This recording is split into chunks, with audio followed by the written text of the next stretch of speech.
Hi guys. Can you hear me?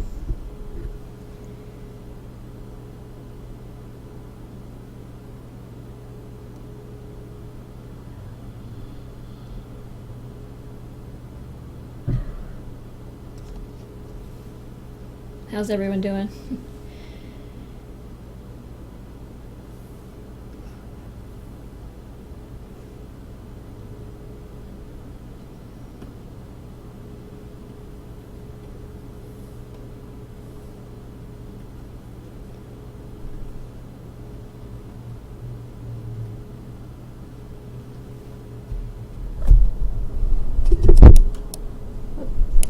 Not bad. Sorry, that was the cat walking over the microphone.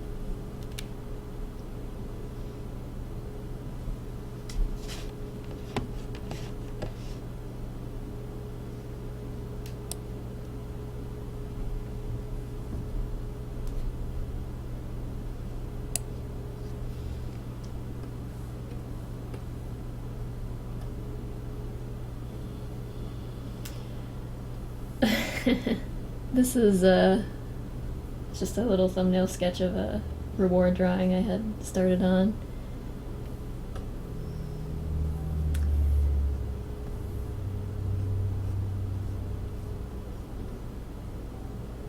Of someone had requested Mitzi as a 1920s aviatrix, so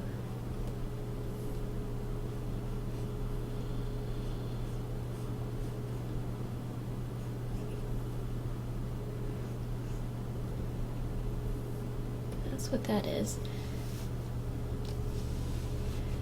The thumbnail was a pencil drawing, like an itty bitty teeny tiny one that I scanned a little while ago.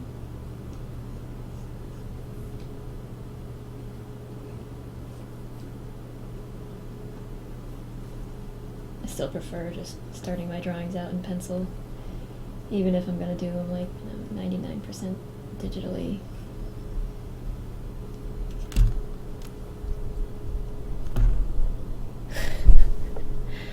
If like random typing appears in the chat, it's Maya saying hello. She keeps walking back and forth over the keyboard, so.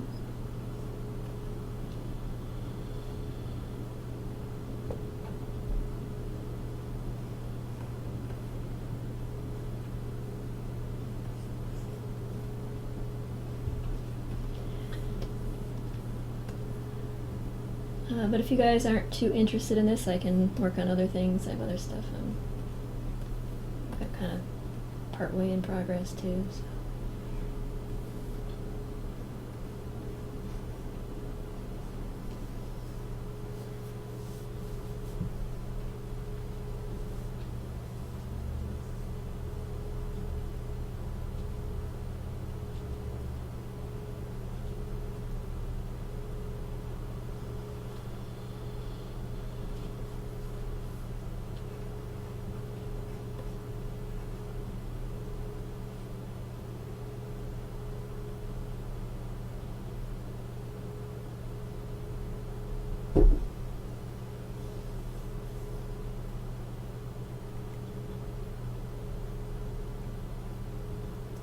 Thank you, Hecate. I can't believe how quickly she turned into a cat. But she's still a little kitten, but she's, let's see, she was born like right around September 1st, so she is 5 months, a little over 5 months, 5.5 months.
Oh, welcome, Curly, in that case. Good to have you here.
What? What? I don't know if you can hear her. But she is chirring at me.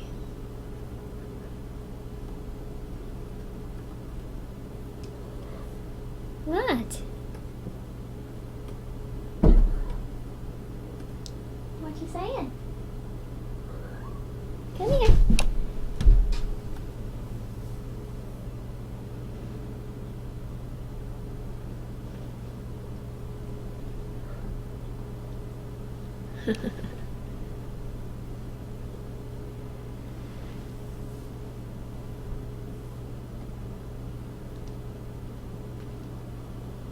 Welcome, Maclar. Ragark says, is that a Sopwith camel aircraft? I don't know. I haven't picked out a plane model for it yet. A biplane of some kind. I don't know. I'll have to work that out as I go.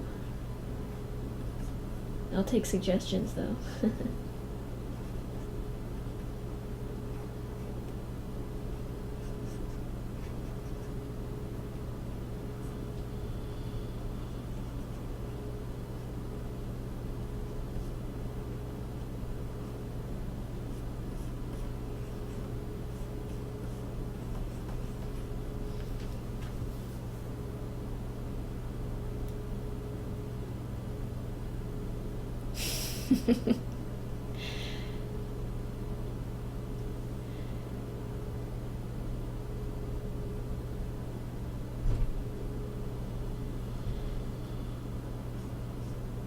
Yeah, she'll be off to college soon and driving.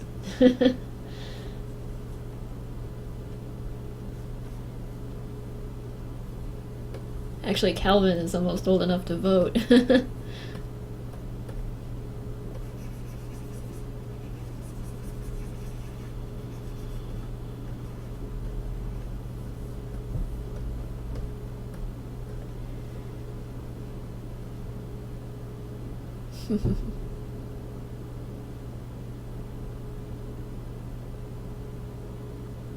Minnie says, am I back? I see you.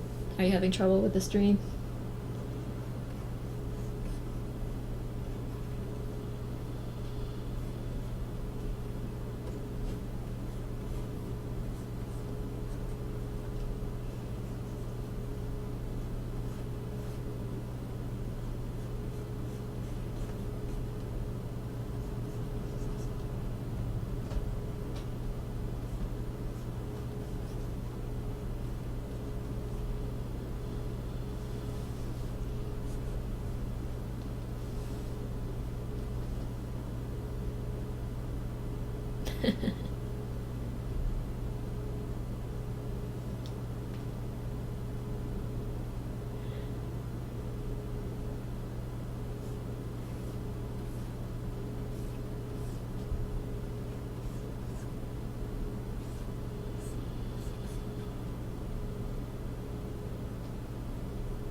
Minnie says, I wish I could keep a cat, but work is unpredictable, and I don't think I could properly care for one at the moment.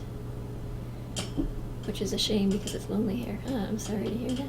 But Ray in 714 says you could possibly foster cats like I do. Well, first of all, that's awesome of you that you foster.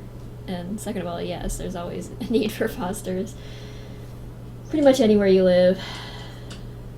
Shelters are overstocked with cats and dogs.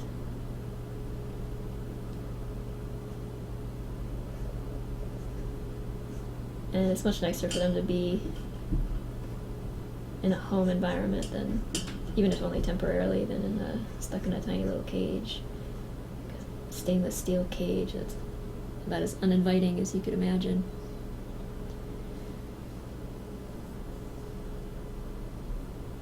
That said, older cats are pretty low maintenance. I mean, they need company and feeding and everything, but kittens are a handful. But older cats, some of them do very well on their own, or if you're like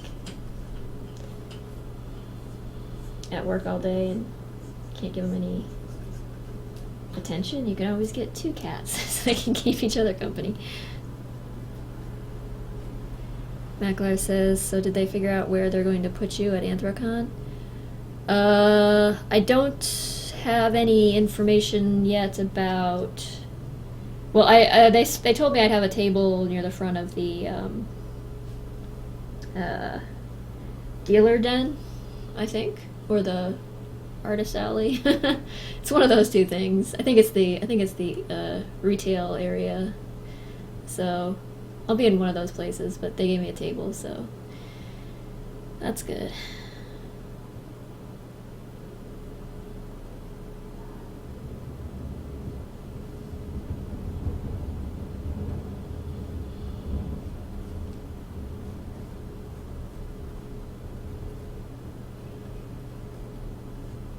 I'm pretty excited about it, but really nervous too. I think I'm going to be doing some panel presentations, so that's going to be, for me, that's harrowing because it involves public speaking, so.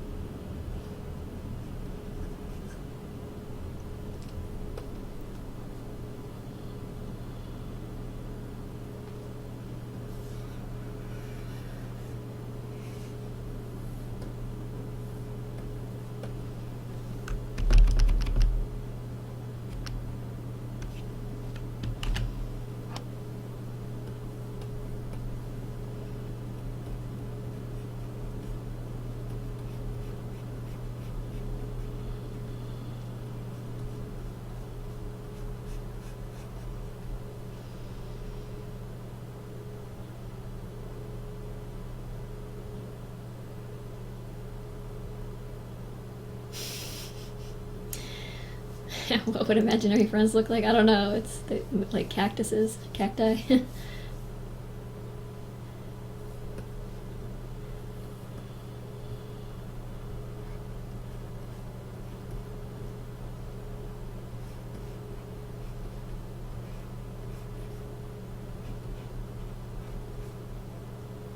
Or tiny little leprechaun gremlin things that only Freckle can see.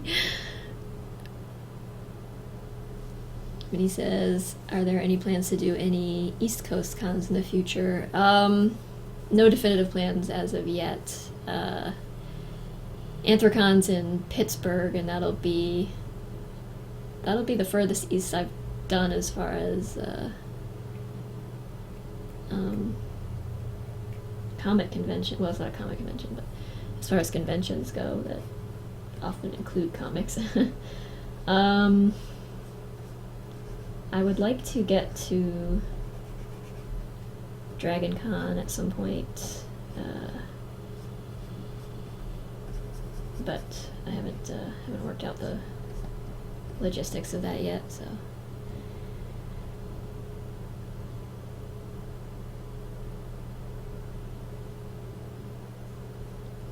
Nekocon, that sounds like a... yeah, that sounds appropriate. I don't know where that one actually takes place, though.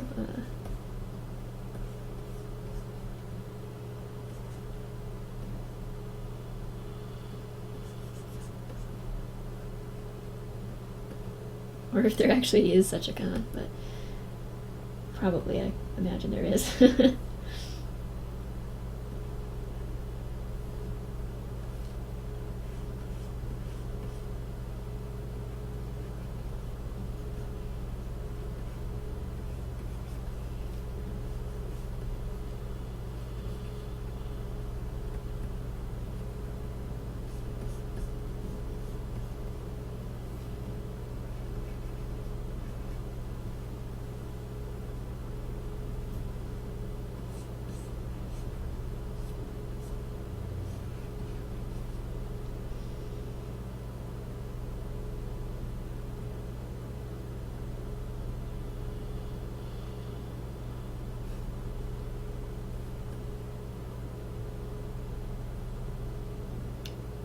Oh, Virginia, okay.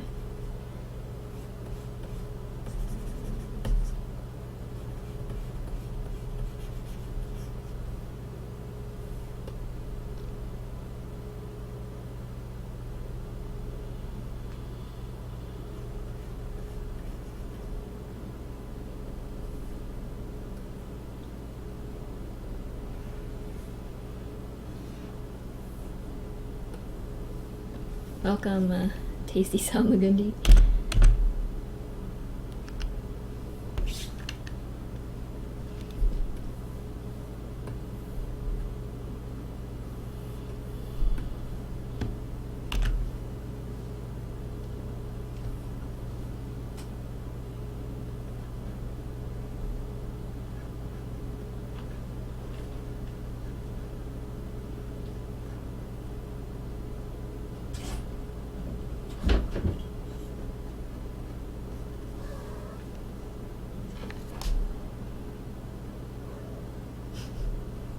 What?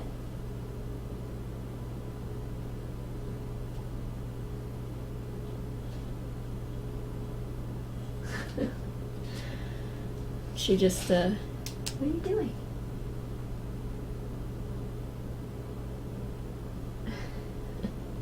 There are these little doors in this room that open into the walls, because it's an old house, and that was like an excuse for a closet back in the day. And she just opened it and went inside, and then the door closed behind her, so... yeah. Yeah, the random shuffling in the background is the cat.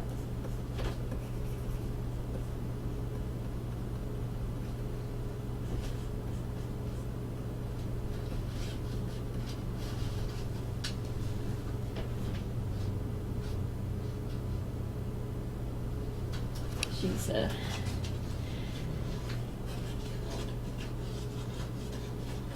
oh boy. Hold on, I gotta get her out of there because she's gonna destroy my shipping envelopes.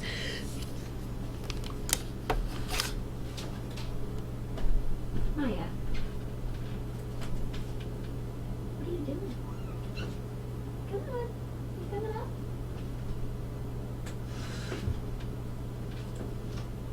Come on.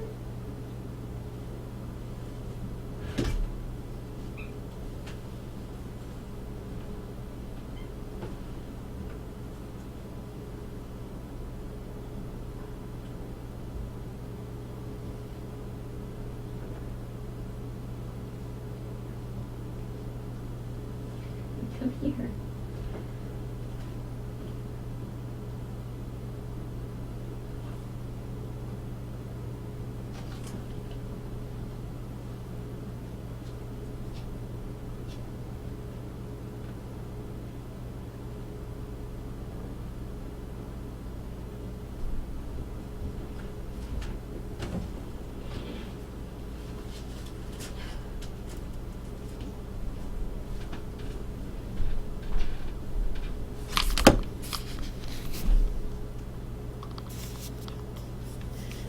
Sorry about that.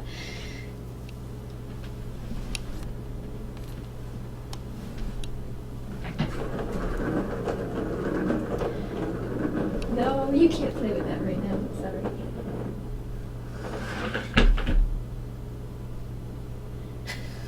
Oh my god.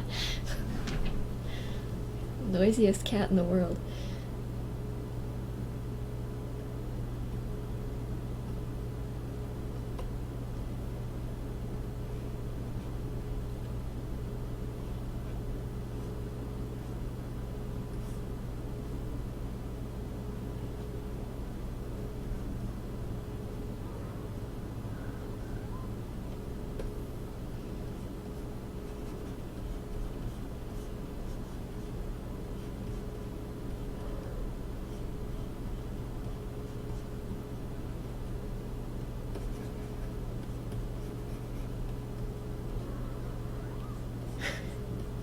What?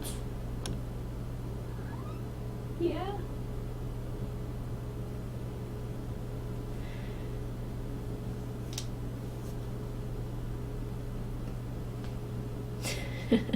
Yeah, sounds like a shopping cart. No, it's one of those like circular things with a ball in the in a track, and they bat it around, and it makes quite a racket.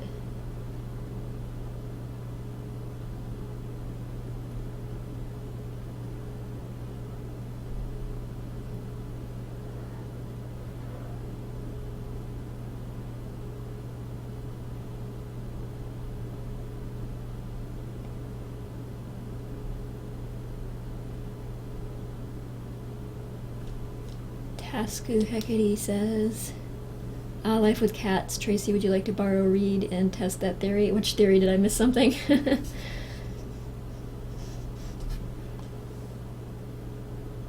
think I missed part of the conversation there. Sorry about that.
Please don't go in there again. Come here, Maya, come here.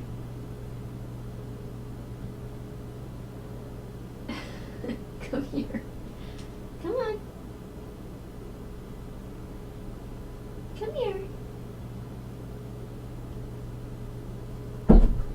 Yeah, you're bad.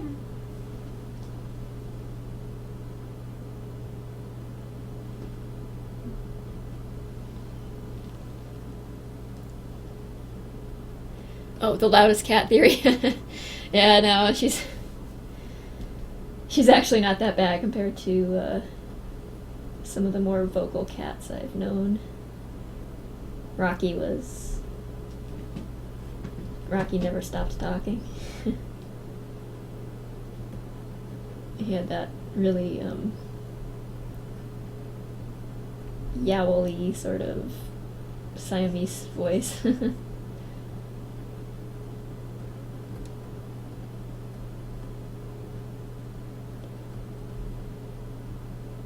Yes, Maya's. Well, she's keeping me occupied anyway.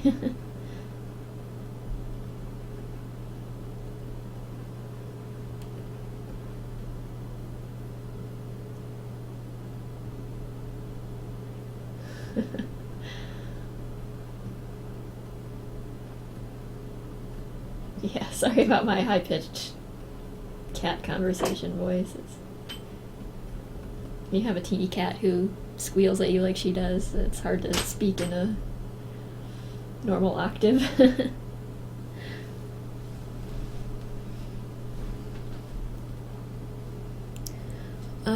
M Carspec says, Tracy, are you using a graphics tablet or something like a Cintiq? Yeah, I'm actually on a 24 HD Cintiq right now.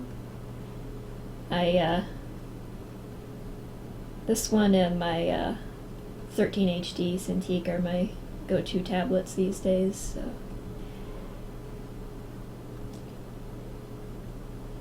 I quite like them both. Although the 13 has some connection issues.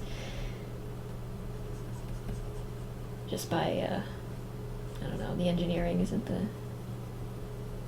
the greatest on the cable connection.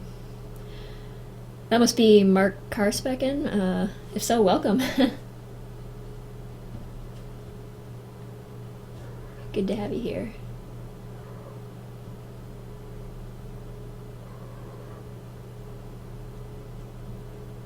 Yeah, the 13 HD works. I had to order a new cable for it, and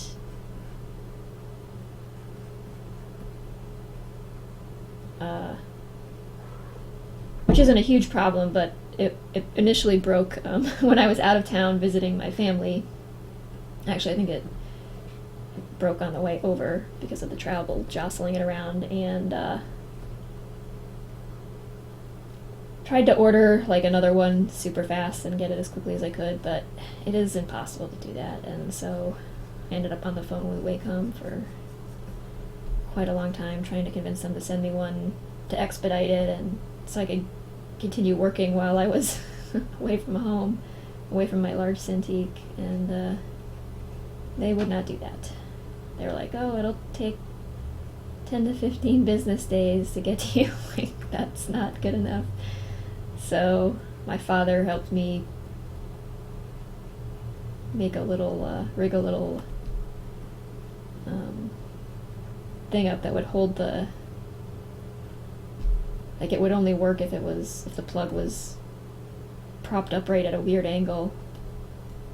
So my father helped me make something that would hold it in that position. So I had duct tape and electrical tape and wood holding my Cintiq together for a while there. And then on my way back home, to be the cherry on top of all the other nonsense that went on while I was away, at the airport I went through security, and you have to take the Cintiq out of your bag to go through the line because they can't tell what it is, and they think it's a laptop or like an iPad sort of tablet or something. And so I did that, and then in the hurry to like shove it back into my bag so I could get to my gate, I put it in, and I have my sketchbook thing has a little metal hook on it, and like on the front of it, so you can hang it up. I don't know why it has that, but I slid my tablet into the bag too fast, and that hook caught the screen and just put a giant scrape right down the middle of my Cintiq display. It's terrible, but I'm just gonna have to live with it. I need to get a new, before I replace that, I'm gonna have to get a new laptop, so.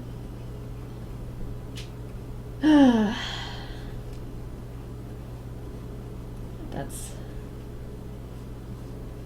the more electronic equipment you have, the more often it breaks.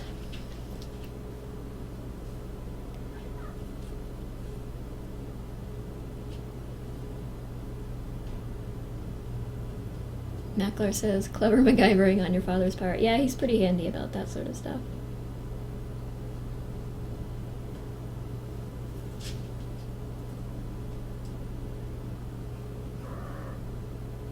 Yeah, it's a little bit annoying because, like, I hit that scratch when I'm working with my pen and it pops out of place, and so I have to basically just avoid that area, which unfortunately goes right down the middle of this Cintiq. So I'm like painting above it and below it and stuff, but whatever. It's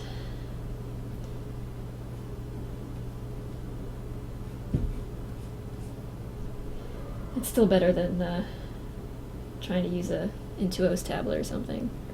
I'm spoiled. So.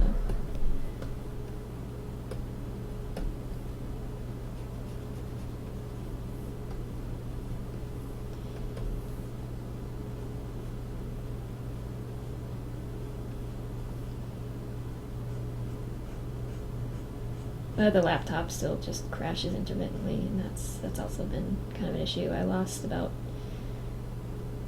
4 hours of work on that latest comic update, like a couple days before I posted it.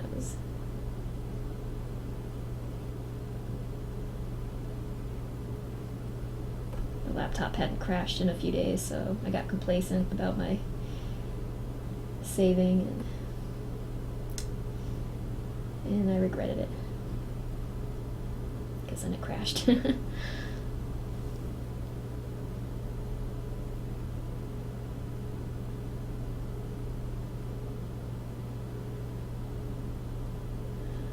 Hecate says, I had to pull out my calligraphy stuff in airline security once. That was amusing, and I'm shocked they actually let me take all the nibs and stuff on the plane. Yeah, I don't know. I have, actually, on my keychain, I have a knife, and numerous times I've forgotten to take it off, like a little jackknife, utility knife thing. And I've never actually been told that is a problem, but I've been stopped for like dumber things, like my Cintiq when I left it in the bag, and like the airport security, TSA, flipped out about it. What is this? And they have to bring it over there and wipe it down with a thing and make sure there's no, I don't know if they're looking for explosive residue or what they're doing when they swab it down, but it's silly. Rayan 714 says, I wonder if there's a way to have your laptop autosave every 20 minutes. I don't think so.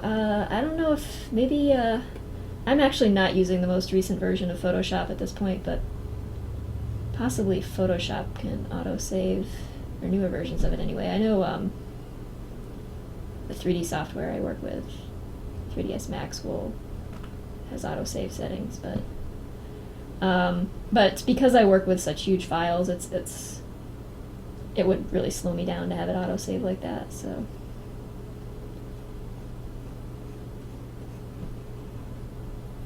really, I think I just need a new laptop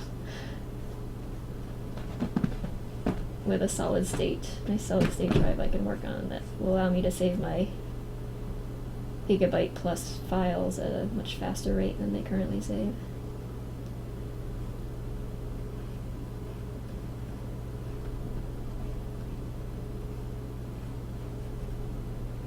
But I'm kind of, at this point, just for the sake of, I don't know,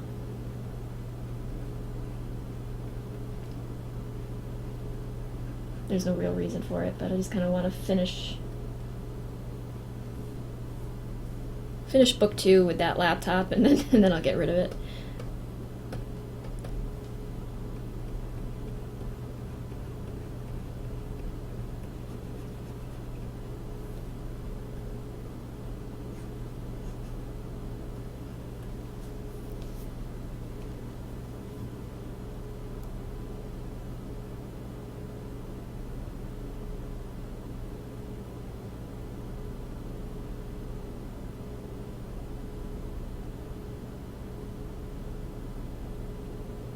Evil Industrialist says, there are plugins that let you do that, at least for CS5 or later. Yeah, well, the CS5 I've got going here, but CS3 is what I use on my other, on my laptop. I actually prefer CS3.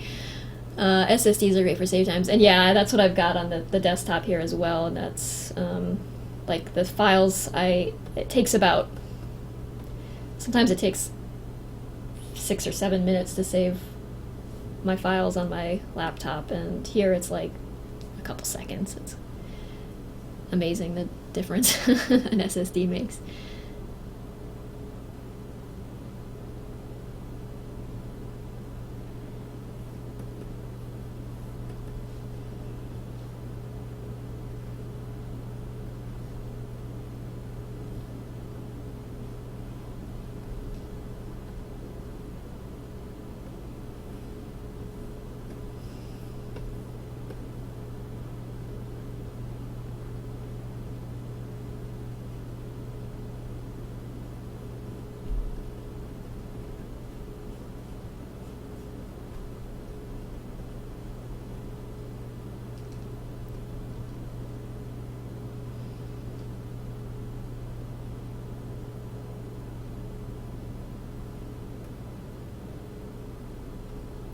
Did some of you lose audio? I guess you can't hear me asking that if you did.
I apologize if I'm missing some things people are asking. If you're asking me a question, if you can put Tracy in front of it or at Tracy, just so I can spot it more easily, that would be great.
Sorry, cat on the microphone again.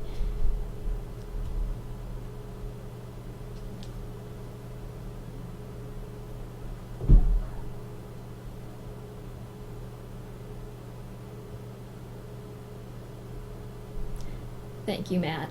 That's very kind. Maya, what are you doing?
She's been up here like a million times before in this room, but I don't know why now suddenly she decides she's gonna climb all over and inspect everything like she's never seen it before.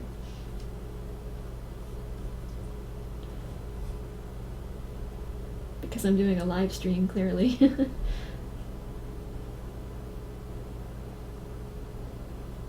gonna be the only possible reason.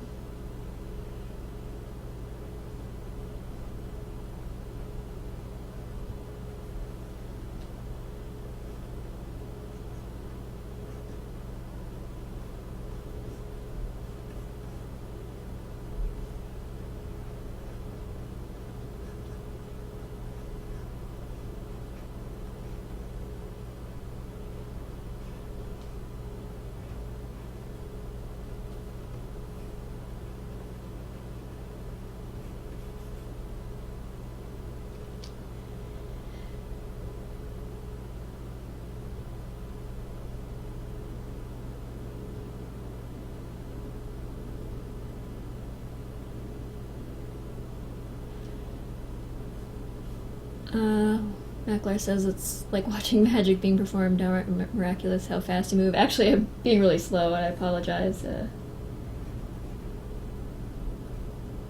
being distracted. But I'm glad you think so. Matt says, Tracy, have you thought of streaming into Picardo? There's no lag, so you can chat better. Yeah, I have thought about it. I haven't done it, tried it yet, really. I don't know if... I've actually heard people say that it's a lower quality sort of platform for doing this, so I don't know, but I don't know exactly. I can't comment on the accuracy of that. I don't know, because I haven't really used it. I signed up for an account at some point and just never really gave it a try, because some people who stream a lot more often than I do and who do it on a money-making basis told me that Twitch was really the best way to go, so.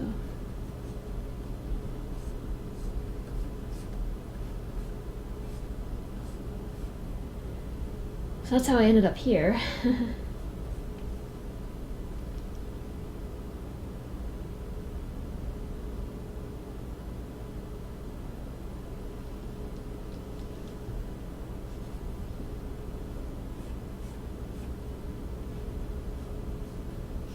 These aviator pants are just not designed for someone with Mitzi's body shape, but that's okay.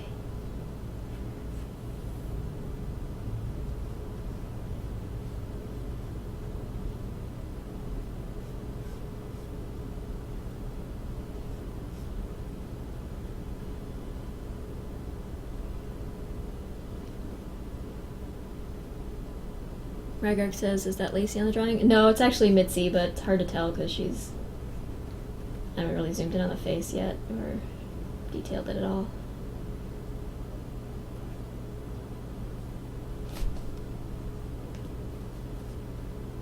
And I didn't draw her with, whoops, her usual hippie frame.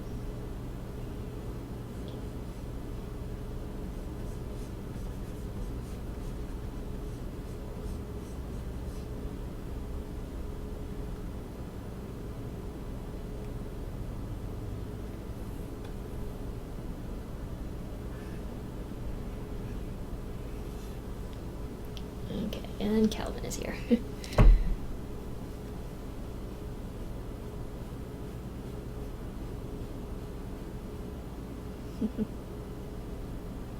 Does she dust with her tail? No.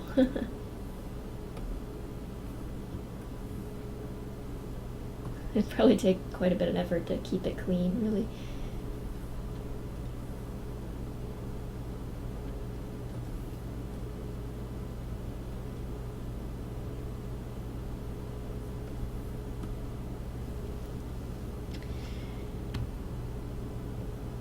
As a matter of character and storytelling, I kind of ignore their tails, their visual flourishes, really.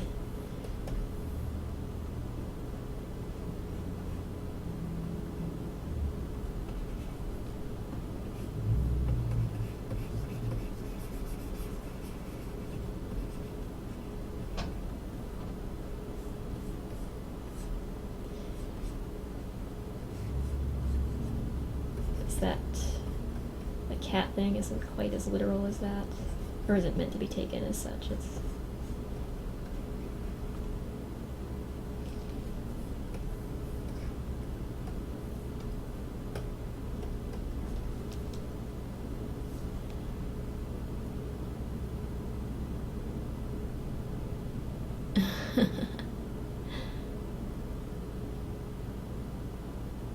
the Red Baron's Tri-Wing. Yeah, that actually would have been fun to draw, but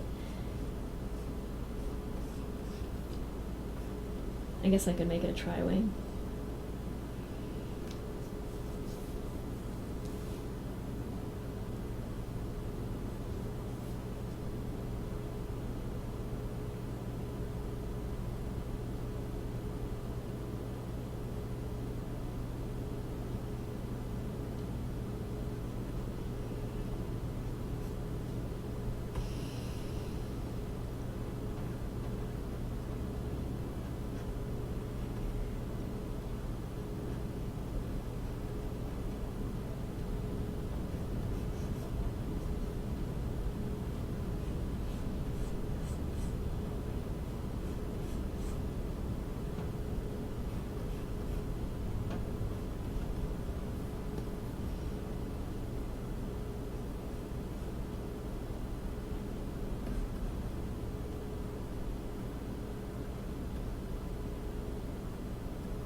Electric Violin says, how long does it usually take you to make one comic page? They look extremely detailed.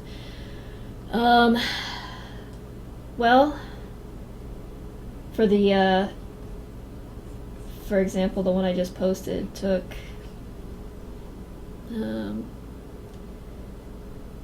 about, I guess I spent about 2.5 weeks worth of everyday work on that, so a lot. Hard to quantify exactly how many hours it amounts to each time, because I'll work on like one page and then I'll start penciling another, and then I'll skip back to the digital part of the other page I'm working on, and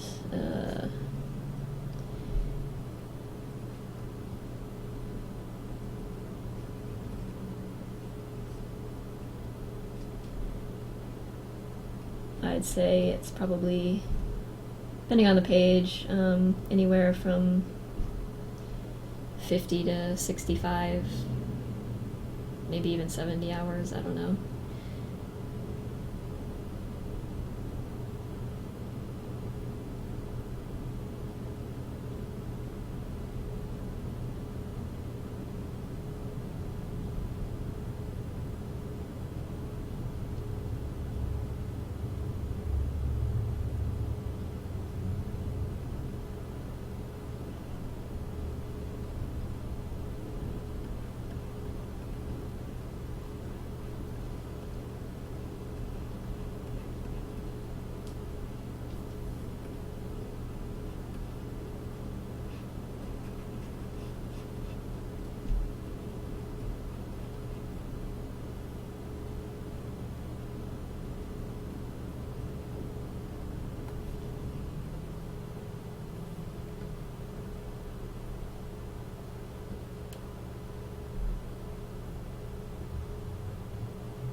I wish there were 2 or 3 of me. I would move a little faster, maybe.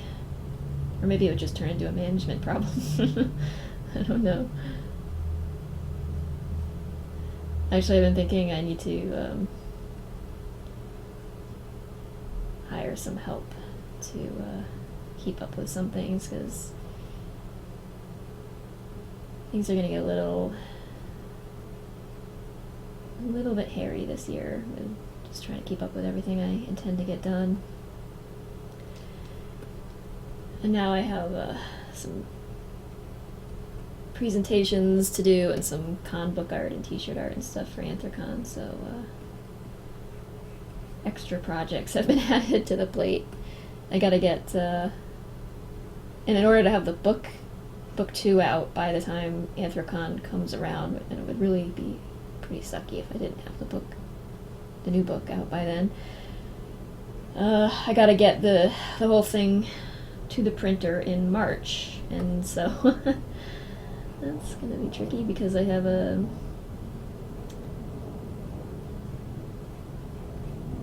couple of half pages to go.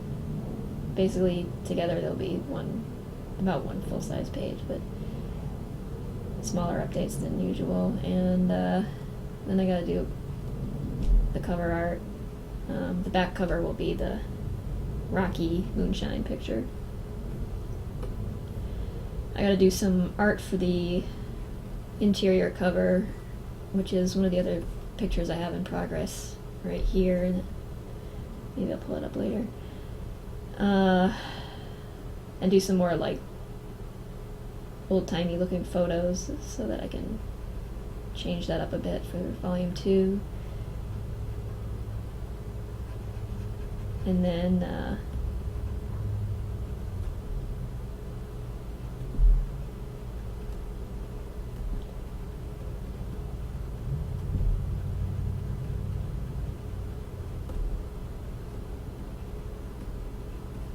yeah, so that needs to get off to the printer in order to have it out for early summer convention season, and there's still a lot of work to do on it, even though it's almost content finished. It's not polished and formatted together yet, so that's going to be because sorry, I'm prattling on here. because I really take advantage of the internet as a place where I don't need to do a lot of, like, I don't need to constrain my pages to certain heights. I can just make them as tall as I want them to be to cover the material I want to cover. Unfortunately, like, that's, when it comes to books, that's not helpful. So we kind of have to, like, my publisher and I and some layout artists need to figure out how to mash it into book shape. So I'm going to have to do some panel rearranging and editing and stuff, I think, to fix that. And then there's some errors I need to fix, and some terrible art that I'll probably edit somewhat so that it doesn't make my skin crawl to look at it.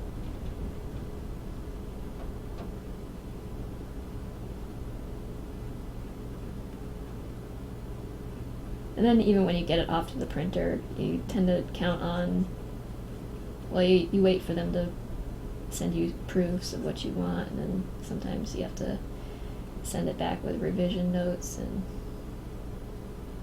get them to print another proof or two before they get it right. So that takes a couple of weeks of back and forth sometimes, especially if it's not a printer you've worked with before. And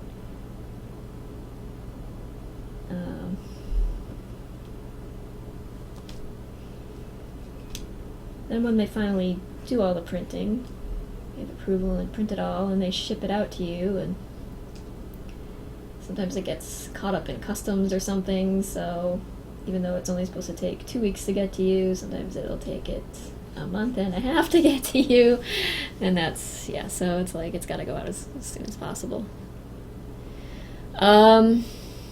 Mark, I actually don't even know who the printer is at this point. My publisher was working with some printer in China and then switched to a different one. Originally we were printing stateside, but the cost of doing that is just, it's so prohibitive that everybody ends up going overseas. It's unfortunate but true. So if you want to charge, you don't have to charge $40 for each book instead of $23 or whatever it is per book, then you can print in the States, but it's just not a practical thing to do these days. So it's somebody in China, and I don't know the name of the manufacturer or the printer. I can get it if you like, though, or I can put you in touch with my publisher, who's the go-between between me and that. So if you're interested, just ping me on Facebook or Twitter or something, and I'll figure it out.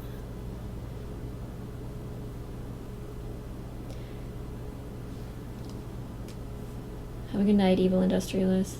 Thanks for coming by.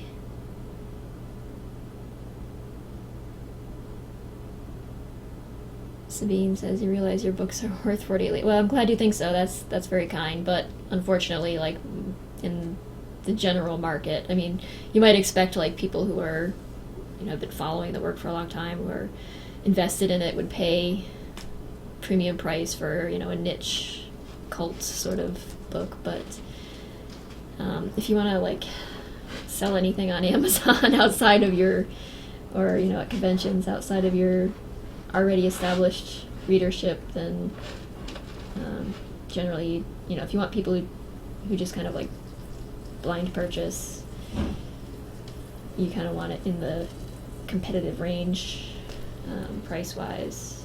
So there's a sweet spot. I don't know what it is. There's a science to it, sort of figuring out, like,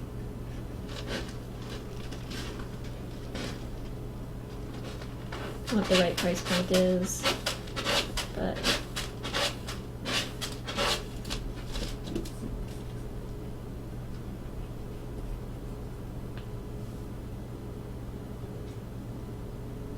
book sales have never really been a big big source of income for me, honestly. So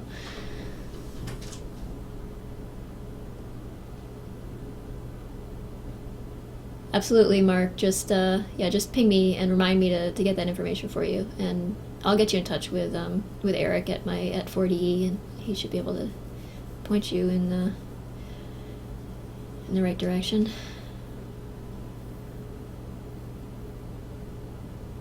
Minnie Selena says, "Hey, what is your Facebook? I recently got one. I forgot to ask." Well, I have a personal Facebook account, but I tend not to. That's really for just my close family and friends. But I do have a Lackadaisy one. If you just go to the Lackadaisy front page, lackadaisy.com, and click on the Facebook icon, that'll take you to the Lackadaisy Facebook page. If you really want to be a friend on my my normal Facebook account, that's fine too. I'll accept you, but I don't really post much there, honestly. I just go there and like photos of my niece and nephew and and my best friend's baby, things like that. So it's probably not that interesting. Matt says, Tracy, would it be worth it to publish a special edition with more stuff for serious fans, even if that costs much more? Well, that's part of the plan is to, I mean, we'll be doing that in a sense. We'll be doing a soft cover, and that'll come in around the $20 price that the Volume 1 book is, and then we'll do a hardcover version that'll be a little more expensive because they're more expensive to print that way. And I think we're actually going to do it a little larger this time, so that the art kind of got bigger as I went along, and which I think is a good thing, because the old book I feel like is kind of squeezed in there. I don't really like that aspect of it. So that'll be available. It'll be, hardcover, softcover sort of thing. But I'm also trying to get a art book together that should hopefully follow shortly after Volume 2. It actually was one of the Patreon milestone goals too, so I am committed to doing it. But that'll be, there's so many, over the years between Volume 1 and 2, I did so many mini comics and illustrations and things like that I just don't really have anywhere to put it. So I figure an art book would be a good thing to do, and we'll just do like a hardcover of that, and it'll be probably 30 something bucks or so, and that'll be for people who follow the comic and know the characters and stuff. Because a lot of the mini comics wouldn't really make sense to someone who was just casually perusing and happened upon it or something. They take requires a little bit of context.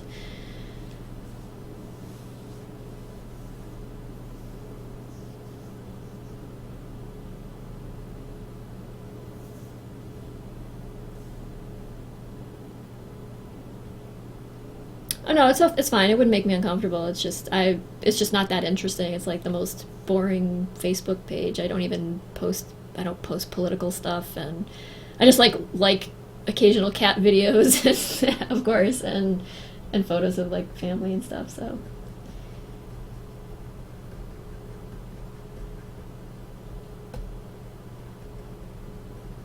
but the Lackadaisy stuff I post on the Lackadaisy Facebook page, and that's should be pretty easy to find. I think it's actually facebook.com/lackadaisycats. I think I picked out that URL for it.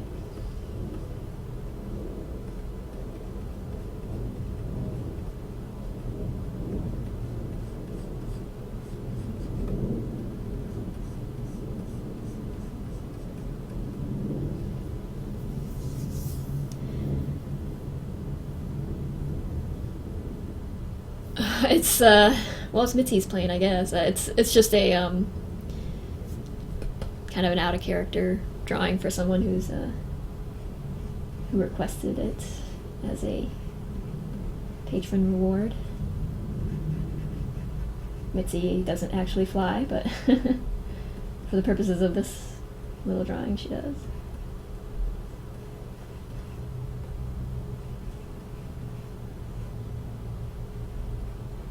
guess the plane needs a name, though, huh?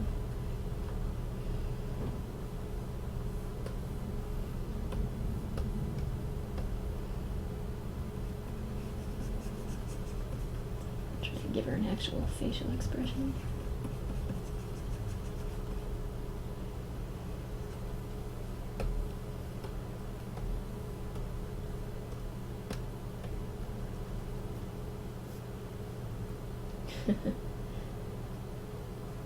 Yeah, no, if you hear planes flying overhead, that's southwest.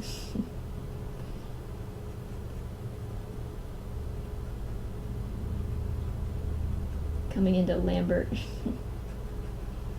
Lambert Field. Very historical airport.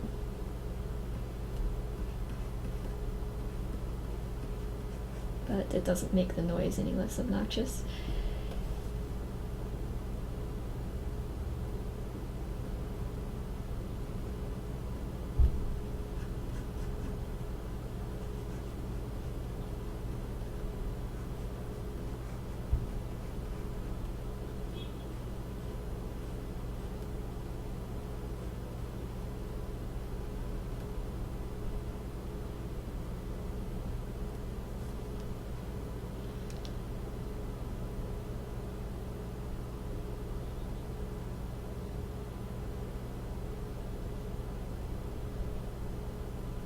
Electronic Violin says, why don't you have any info linked to your comic on Twitch?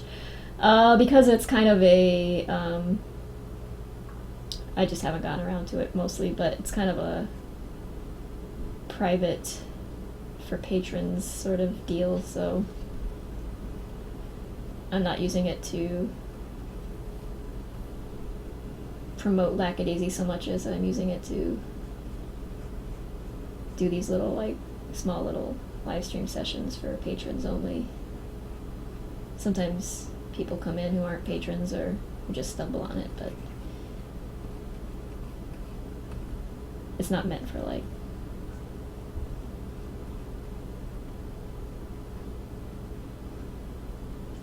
I probably should do additional live streams that are maybe on a different channel that are meant for bigger audience, so I can announce them on Tumblr or something, but there's only so many hours in, in a day, so I think maybe once I start pick up the playing card art again and try and get really rolling on that, I will do some more, I'll do more live streams, because it'll just be easy for me to work on stuff I'm already doing anyway, and then I can just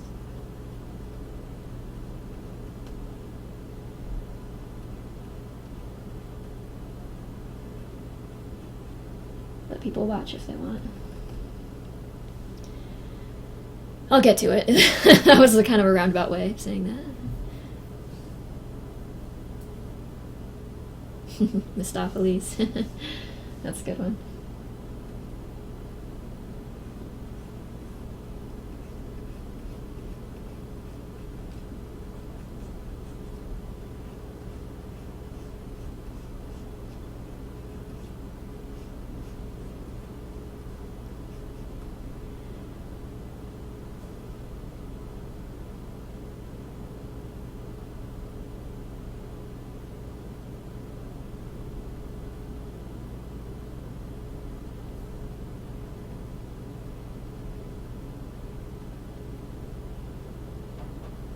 Anon24601 says, speaking of physical merch, I was on a Manchurian Comics image board today, and in a thread discussing Lackadaisy, someone not so subtly implied they were taking ideas for Lackadaisy merch.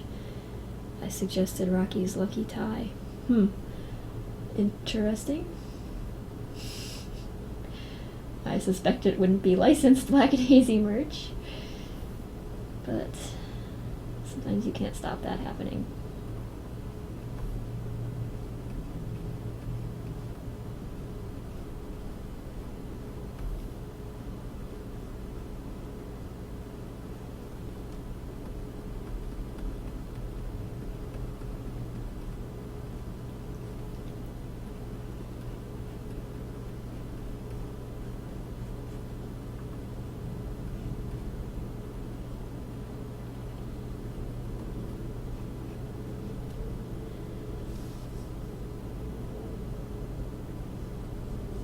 Electric Violin says, "Oh, I'm not a patron. I will be one soon. Thank you for the stream. You're a huge inspiration." Oh, my pleasure. Don't feel like you have to leave or anything. I'm not trying to kick you out. I'm just...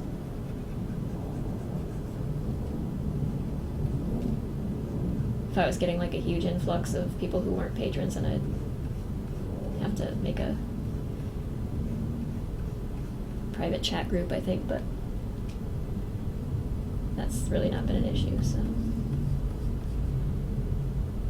As long as I'm able to answer patron questions without being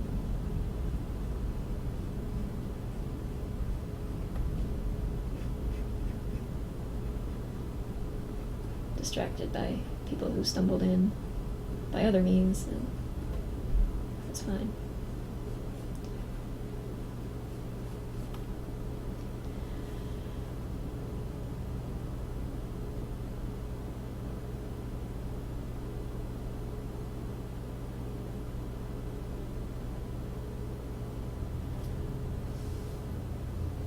Matt says, "I think it would be so cool to help you out with the piddly things that you don't have time for." Well, it probably wouldn't be that fun.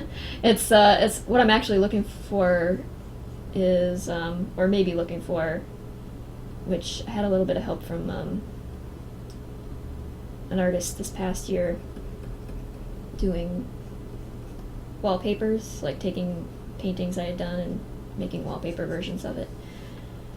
She was very helpful and excellent, and she's since gone back to school, so it's something I'd be like, if someone has some Photoshop skills and some art skills and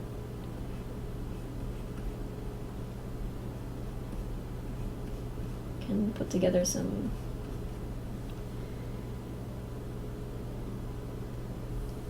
wallpapers and stuff like that for me, that would really be helpful.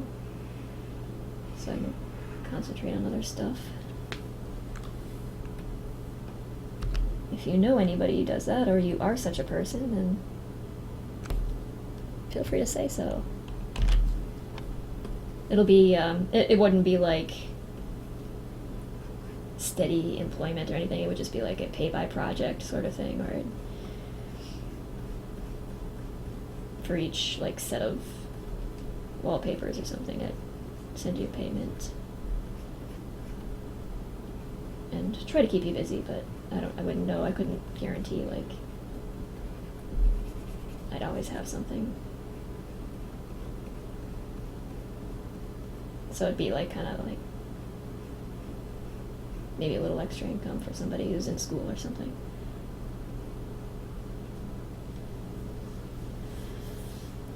Mark says, "Is this piece designed to be a full color piece, a sepia tone photo?" I'm not sure yet. I was thinking I might, with the patron reward drawings, I usually do kind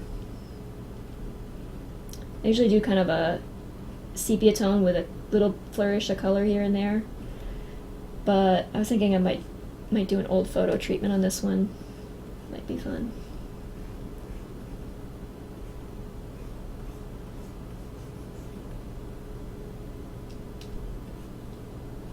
Since it's got kind of a I'm posing for a photo sort of look to it.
Tasku Hackety says, about patron reward drawings, would a patron be able to request an original character from you, like one from the forum? Technically, no. But,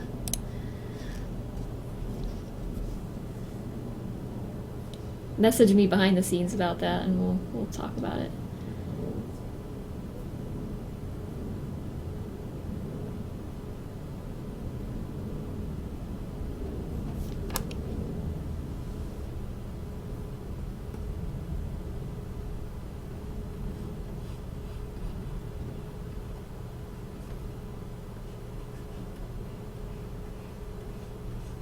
I imagine you're asking about one of your roleplay characters.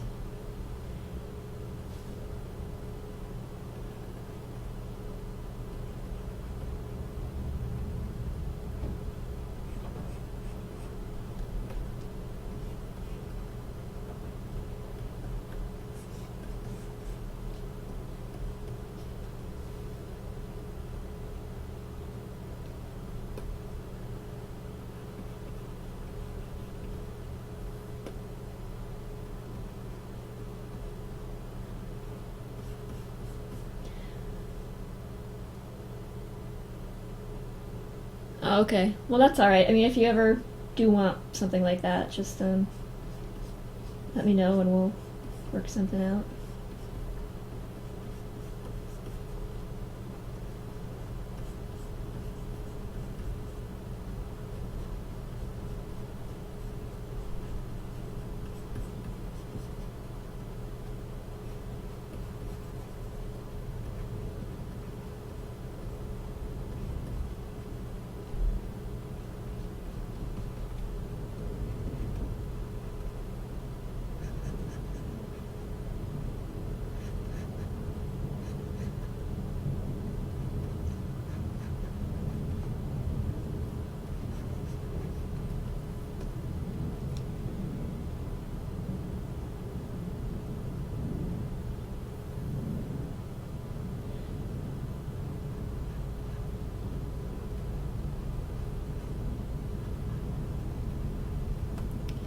Minnie says, I figure it's easier to draw your characters over and over versus having to adapt another design, hence the restriction. Yeah, it's more of an issue of time. It's not that, I mean, I usually, well, in the past I've been happy to draw, and at conventions I'm usually happy to draw custom characters, but because of the volume of art that the patron rewards represent, it's like it'd be like taking on, instead of doing like character sketches where I can draw my character, I already know how to draw them.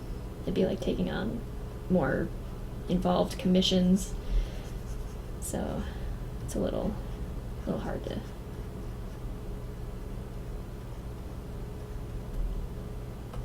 It's definitely not because I'm trying to like force everyone to want a drawing of my character, but if they do so happen to want such a thing, then that's fine, and I'm okay with dressing them up in different costumes. Keeps things interesting.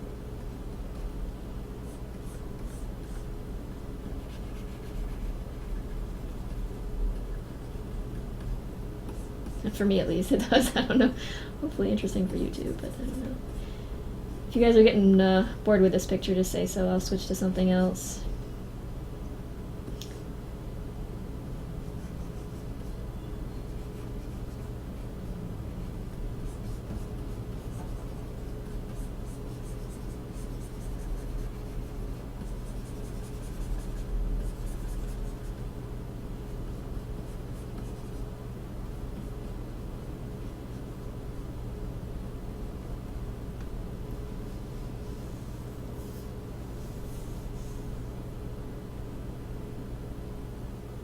Any strange requests you're willing to share? I haven't had any in a long time that I can. Nothing that was like particularly peculiar.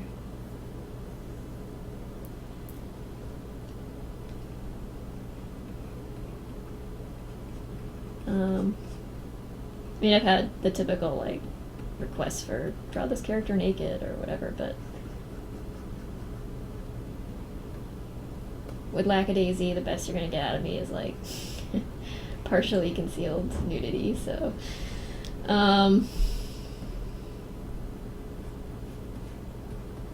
let's see, what's the weirdest thing? I don't know, I think people kind of generally get that I do mostly, like, PG-13-ish stuff. So I don't get asked a lot for, like, really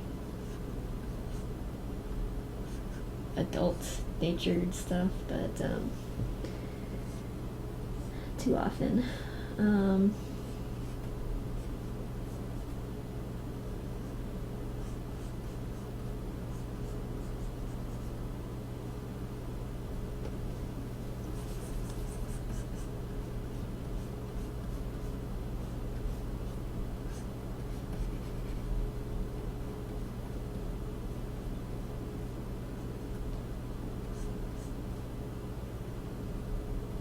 I remember way back before Lackadaisy, I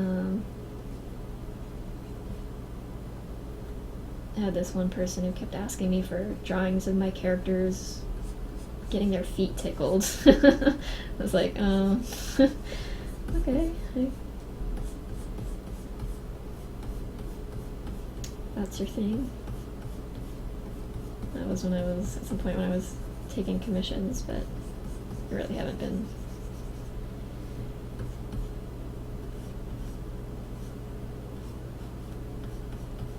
Outside of, like, convention sketches and stuff, and doing patron rewards, I haven't done much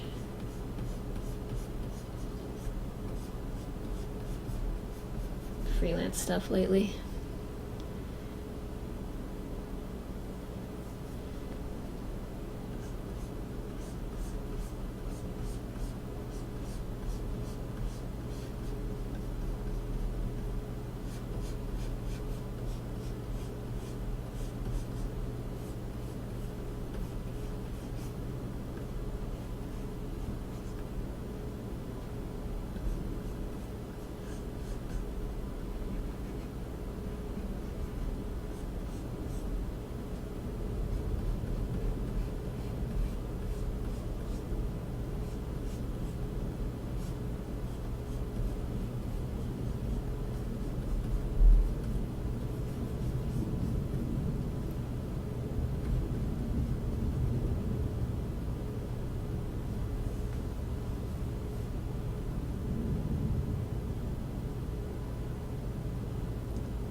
Cactus Friend has a name? That's news to me.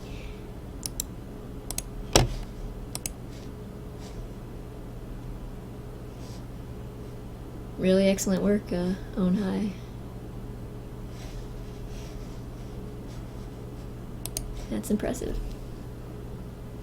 When he was an MC.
Naked cactus friend in a sexy pose.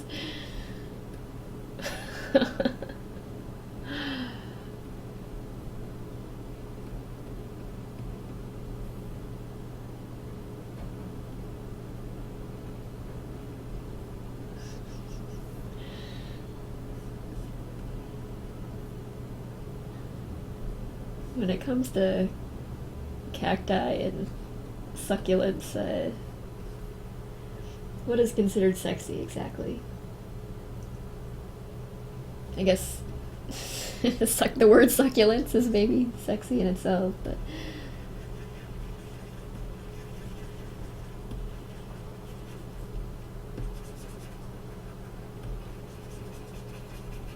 maybe only if you're not talking about weird little desert plants.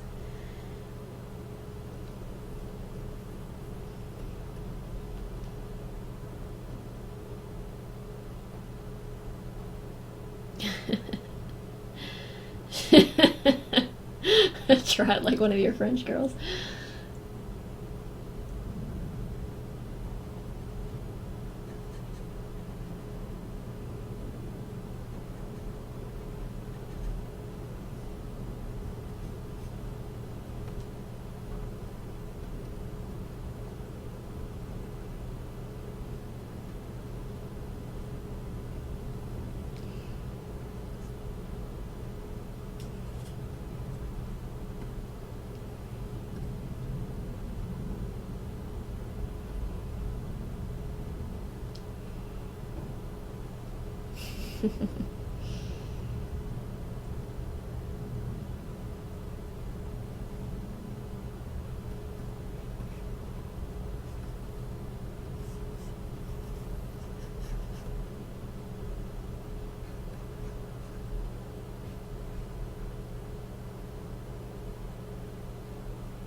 I shouldn't be doing this with a smudge tool, but here I am.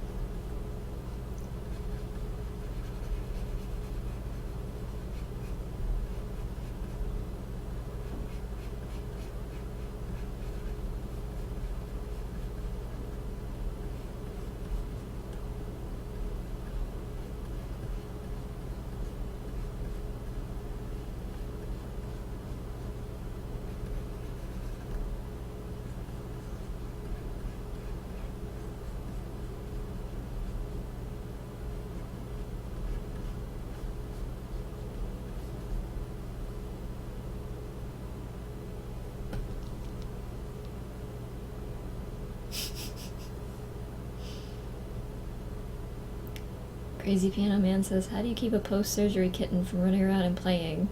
Kitten problems. Are you having this particular kitten problem? I don't know. I'm gonna probably have the same kitten problem myself in a little while.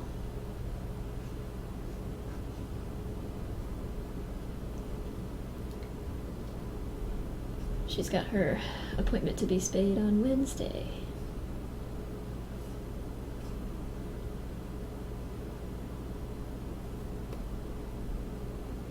And usually immediately after they're pretty groggy if they've been under anesthesia, and they'll sleep it takes them about a day to sleep it off, but after that, I don't know, usually they'll send you home with a cone, an Elizabethan collar of shame. But that won't always slow them down exactly. It'll just make it hard for them to walk where they usually walk, so they get stuck and you have to retrieve them.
Did they probably sent you home with pain medication too.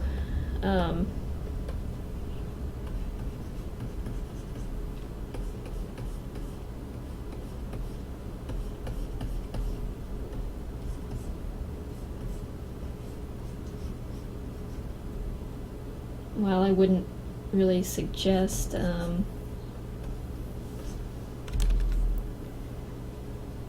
going against whatever your vet told you to do.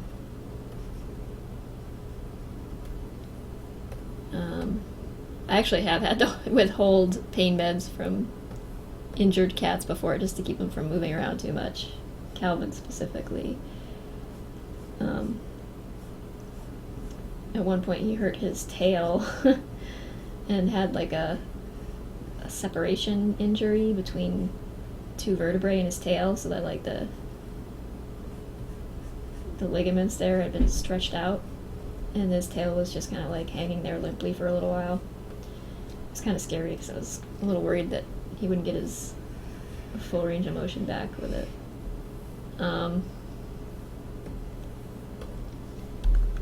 So I brought him to the vet, and they they gave me pain meds for him because there was really nothing else they could do.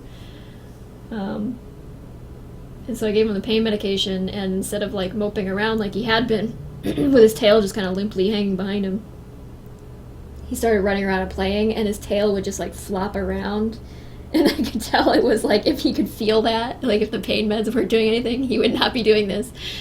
So I was worried he was going to re-injure or make it worse, so I actually stopped giving him the pain meds so that he wouldn't run around and let his like injured tail just flop all over, because I don't think he could really feel the pain. Fortunately, he recovered from that.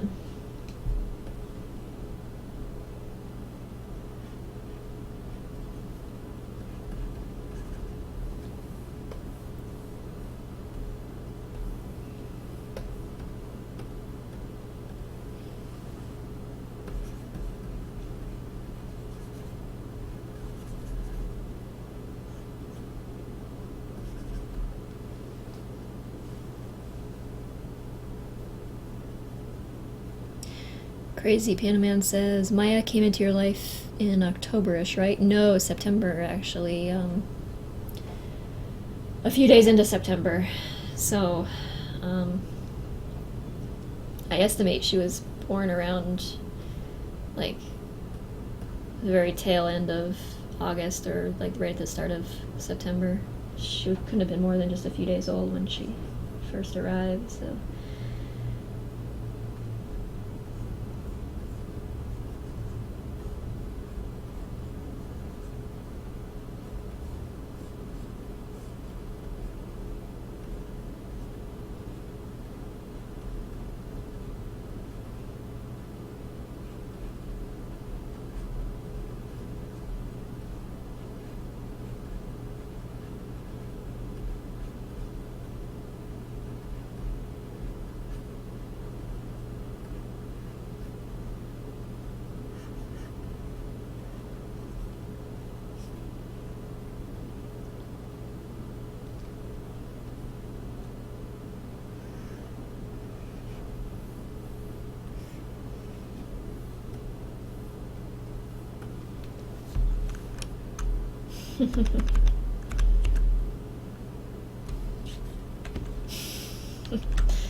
Draw something tickling Mitzi's foot.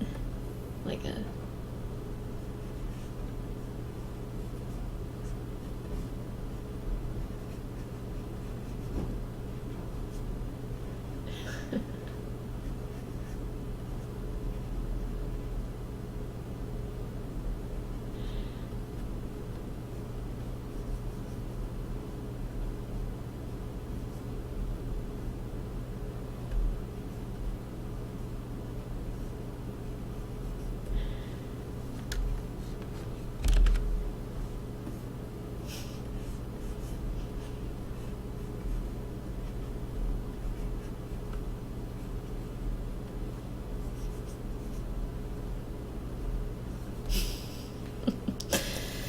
Oh god, cactus friend.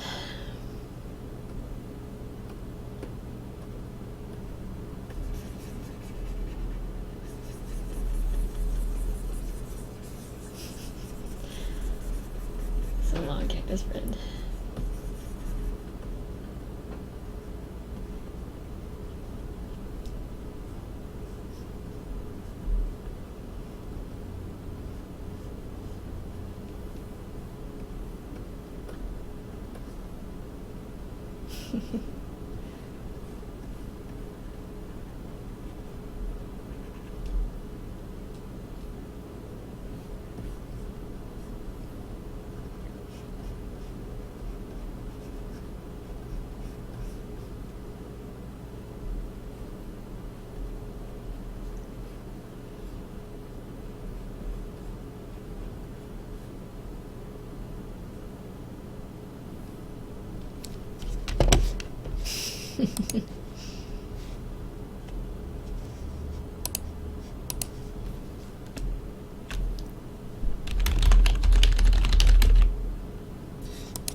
Good night, on high.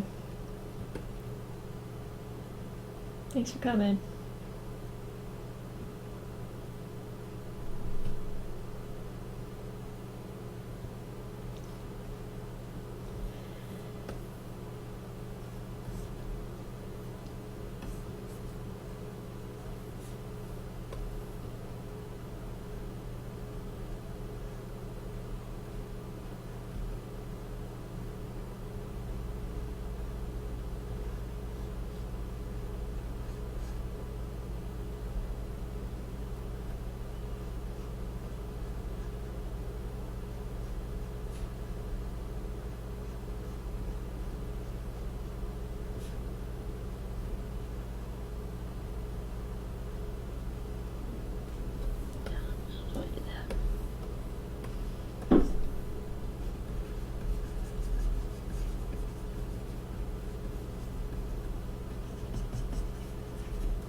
Good night.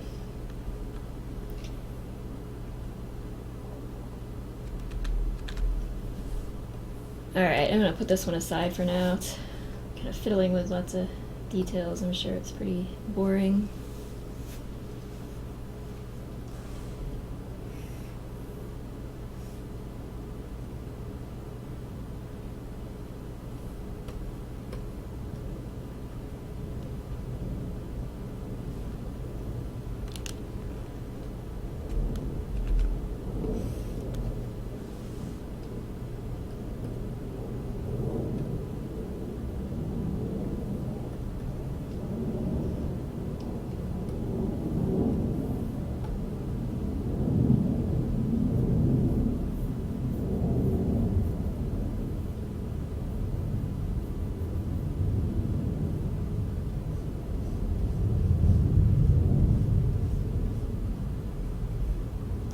Oh, hey, Fallon. You're welcome.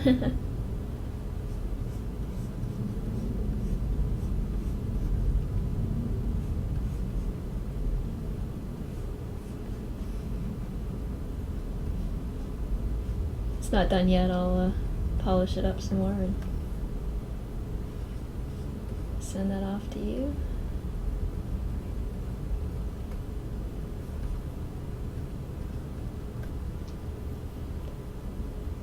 Yeah, like I was saying, I need to do the photo section, or the interior cover of the Volume 1 book is all is the scrapbook photo arrangement, and in order to do a different one for Volume 2, unfortunately I've signed myself up for a lot of extra artwork by doing that. I figured I'd get some more new quote-unquote photos in there, so that's what this is intended for.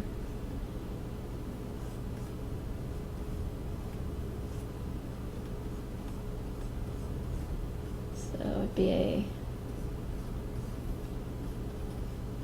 much younger Victor. This one's gonna be messy for a little while, so I apologize. It's not gonna, I really haven't fleshed out any details at all, so.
Sorry about that.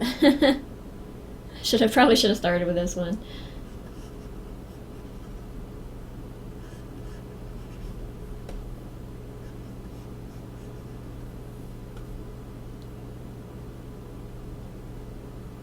Okay, well, you'll see it eventually. I'll be sure to finish it, so.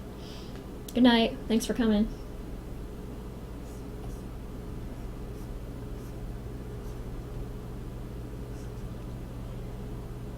Oh, a lot of people are in different time zones and have to work in the morning and things like that, so, I mean, if you guys are, if any of you people who join in regularly want to like suggest times for live streams, feel free to do that. I mean, I could push them to late at night to early in the morning because I'm usually awake at like, you know, after midnight. So if that means it's a good time for a live stream in your time zone, then say so, and I can maybe do a future one at that time, so that it's a more comfortable affair for some of the people who are like have to get up for work in a few hours.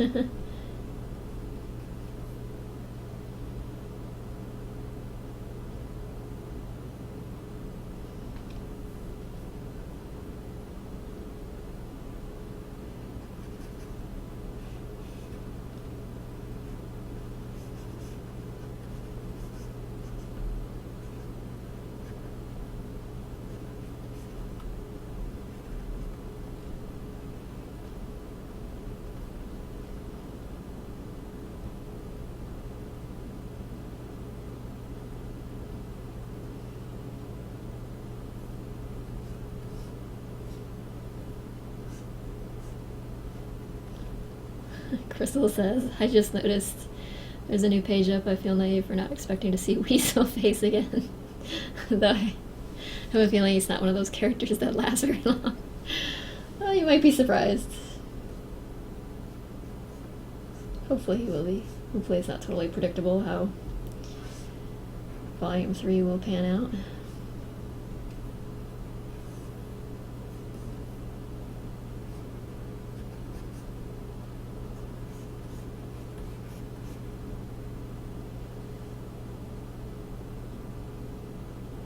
Live streams on Fridays are better? Okay.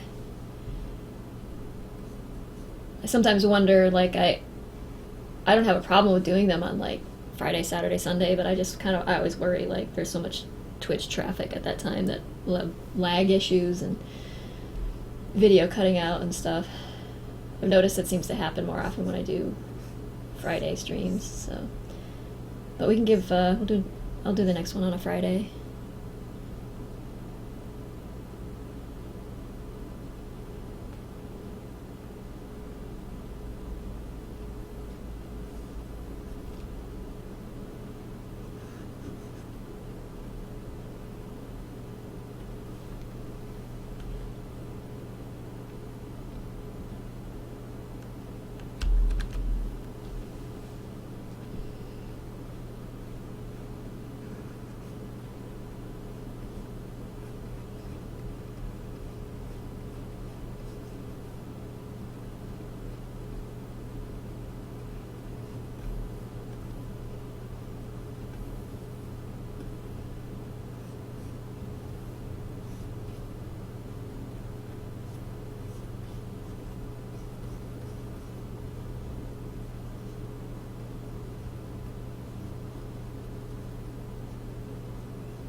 Yeah, probably. I kind of wish Patreon had a poll function so that I could actually just post an anonymous poll or something like that.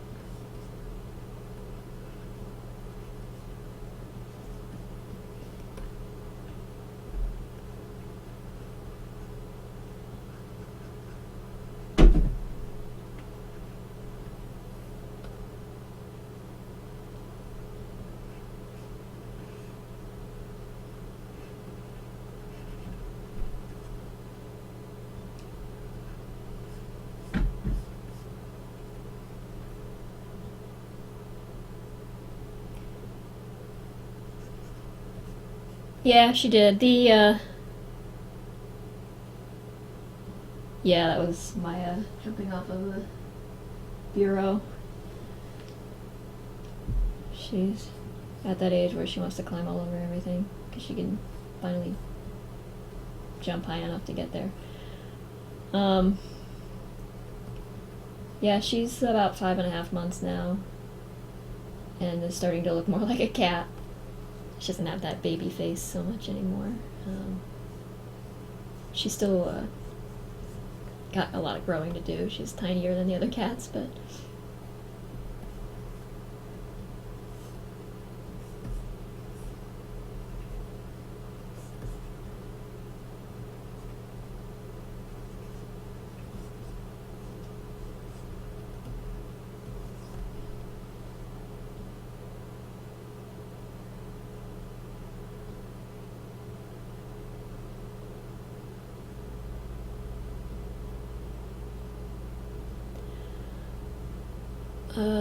Ryan says, Tracy, I just remembered that I wanted to ask you this. I was going through old questions on your Tumblr the other day looking for a post and noticed people suggested Patreon to you earlier, but you seemed hesitant to try it. What changed your mind to give it a shot? Well, it was kind of a, as I saw it, it was kind of an all or nothing proposition. Like, if I was gonna start accepting money, based on like comic updates and other related content, I didn't feel like I could do it while I was also working at my job. I didn't feel like I'd update enough to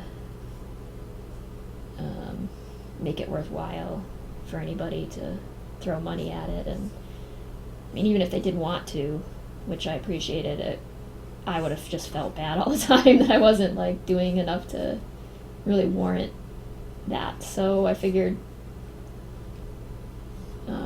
wait until a point when I've got enough money saved up that I can leave my job, and even if Patreon doesn't like flesh out, it doesn't work out as a source of income, then at least I won't have totally shot myself in the foot. I'll have some like a buffer of of savings that I can live off of for a little while, or try to like, you know, spend some time getting some freelance work or more Patreon subscribers, or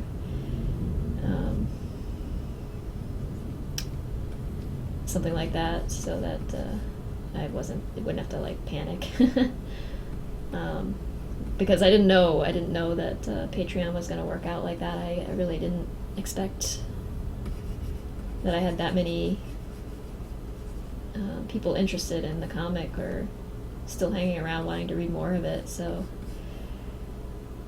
because updates had been so sporadic for so long, I figured like,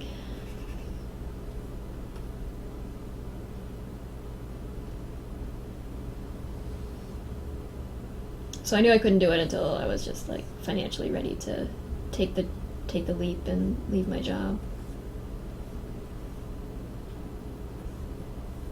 And I couldn't like because I had the job, I couldn't really say what I wanted to say, which was like, I have left my job so I can focus on Lackadaisy full time. If I like did that before I left my job, that would be bad because, I mean, my employers and my coworkers hang around online. They know I post art online. Like somebody would have seen that and been like, okay, so you're planning on leaving and you just didn't tell us, or so that wouldn't have been the right way to do that. So I couldn't really say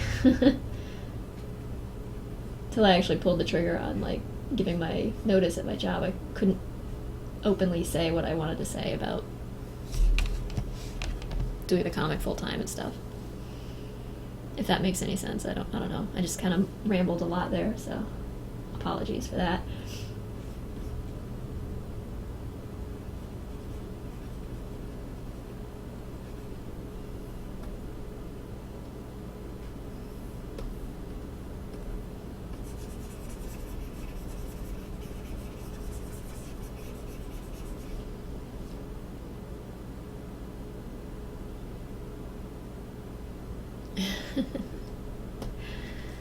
How much different do you think Lackadaisy cats would be if all the cats were cactus friends and cactus friend was a rocky friend?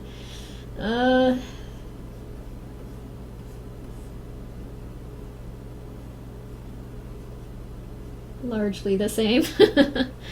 Maybe slightly more on fire. I don't really know. Yeah.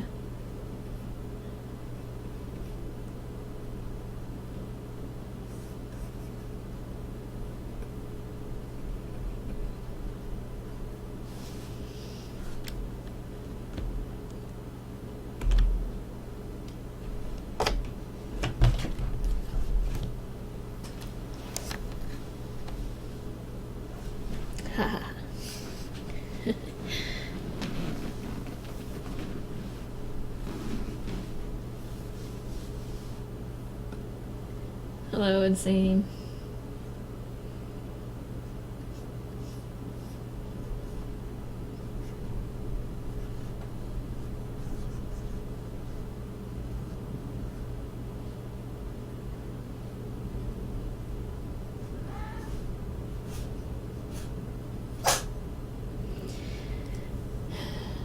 That's Luca sneezing in the background.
Crackers heard a meow. Yeah, that'll tend to happen. This is a house of many meows.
I'm sorry, Sabine.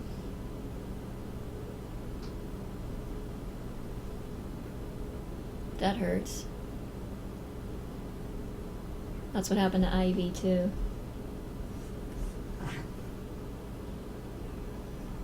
Lymphoma.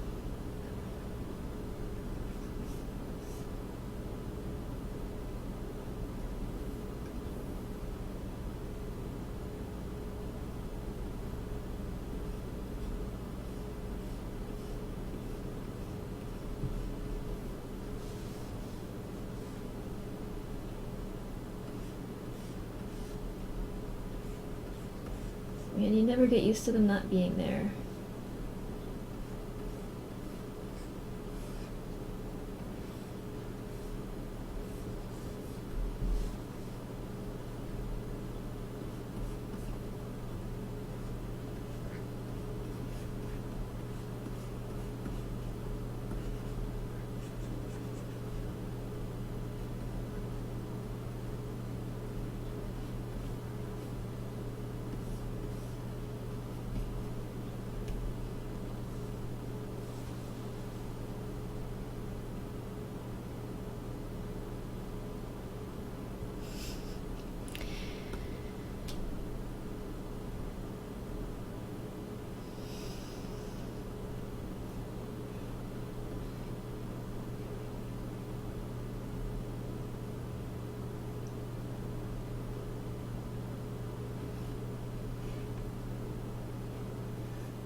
What was your cat's name?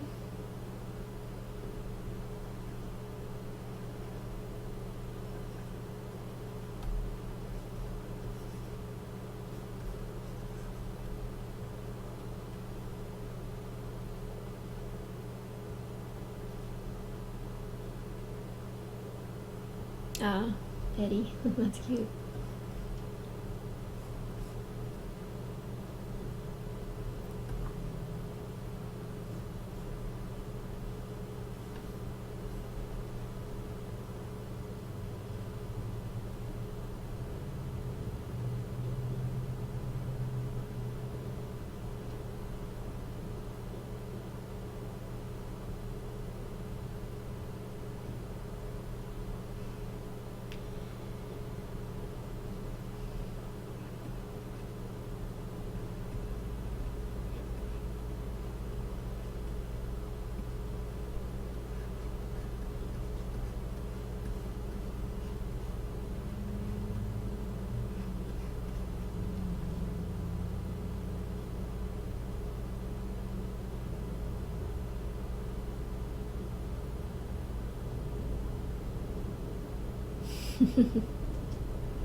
Pie Jumper says, when I move out, I kind of want to get a cat, but like a breed of cat that has really, really short fur.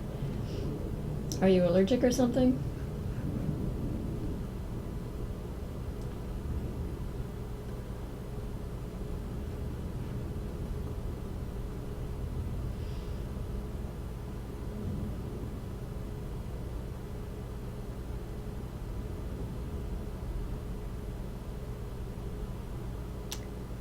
Well, yeah, there are Sphinx cats, yes, but they are not hypoallergenic, contrary to what people believe.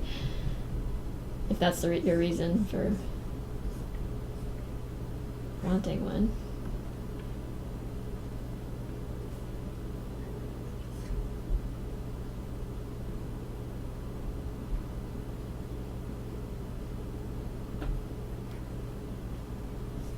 My vote is always with the, not that my vote really counts in this case, but it's always with the shelter rescues. You can certainly get a unique and interesting and perfectly wonderful cat that way.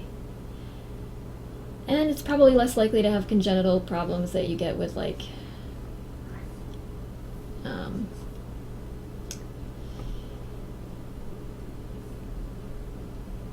purebred cats like a Sphinx, because there's a lot of inbreeding that goes on because there's a small population. And frequently, like, you'll find that people who run catteries and things like that, and like dog breeding, like small-time dog breeders, there's certainly many that are reputable, but there's a lot that aren't. My friend of mine just adopted a dog from a place that turned out to be more of a puppy mill than they were two siblings, and one of them was running basically a puppy mill, and the other one had a quote-unquote animal rescue, and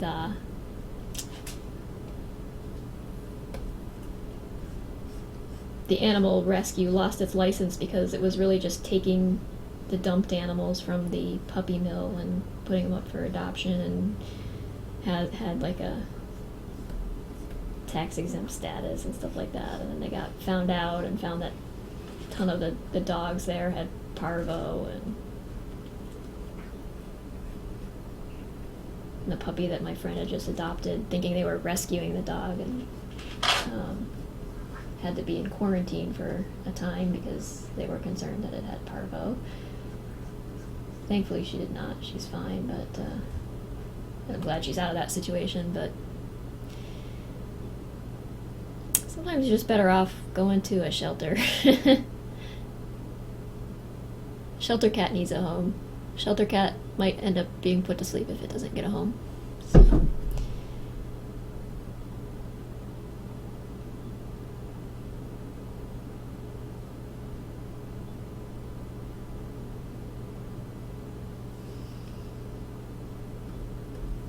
Sorry, the animal adoption thing is, I tend to pontificate on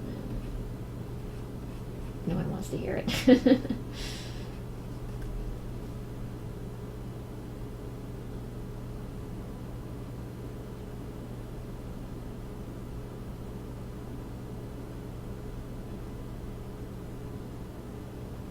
Ryan714 says, thanks so much for being outspoken about rescues. I've seen so many puppy mill horrors that it makes me sick when people shop and don't adopt. Yeah, likewise. I don't know.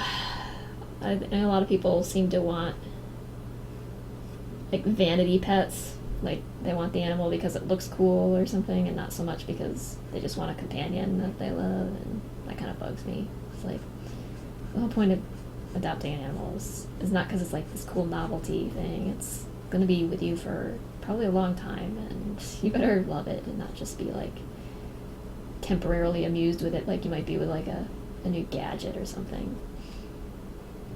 Adopt for long term and look for something that's going to be like it's not going to have like tons of congenital issues because it was inbred and done and bred improperly in a environment where like FIP or distemper or parvo flourishes because it's not clean enough and people running it are sketchy and they're really just in it for the money. And yeah, there's a lot of that, unfortunately.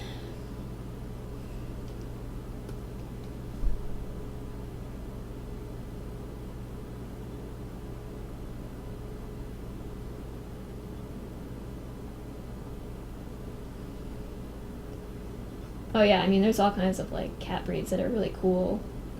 cool looking and everything. But there's also shelter pets that are cool looking, and cats that just need homes in general. Like,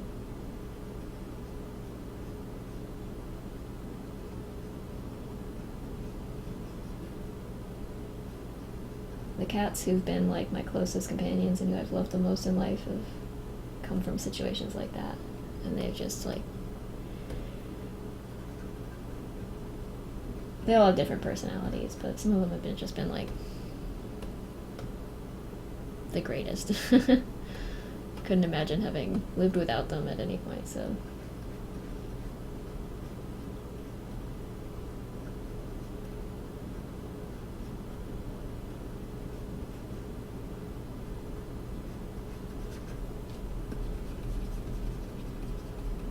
Calvin came from the local SPCA. Ivy came from Open Door Animal Sanctuary.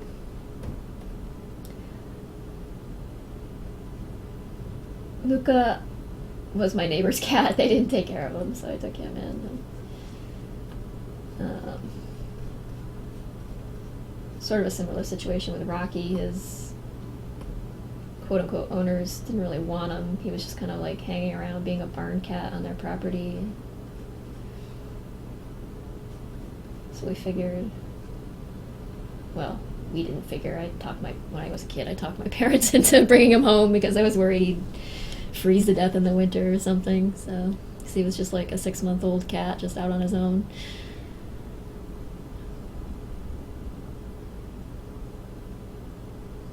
And then there's little like castaways, like Maya. Like, I don't even know what happened there. My neighbors brought her to me. They said they found her in the parking lot where my neighbor's grandson works. She'd either been abandoned by her mother or put there by someone who didn't want her, or I don't know.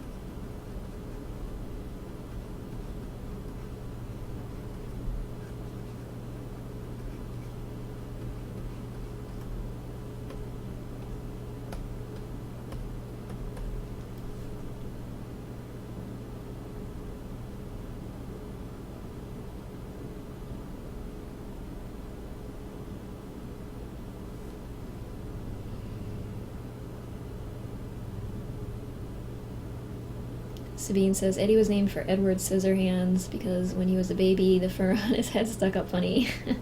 And he had huge wayfish eyes. He was a literal alley cat, born of a discarded Siamese mom in a spare tire in an alley. Wow. It's positively Dickensian. Rescued by alley cat allies. His father was not Siamese. His father was something very big and very furry.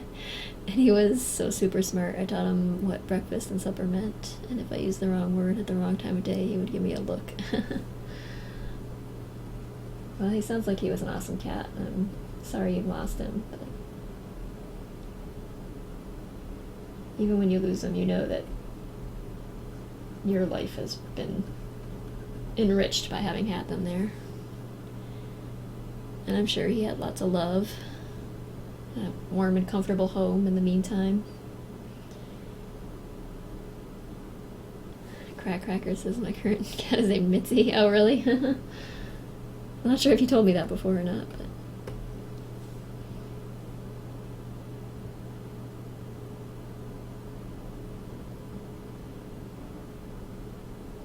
If it's named Mitzi after Mitzi from Lackadaisy, then I'm very honored. And if not, that's okay too, because I like that name.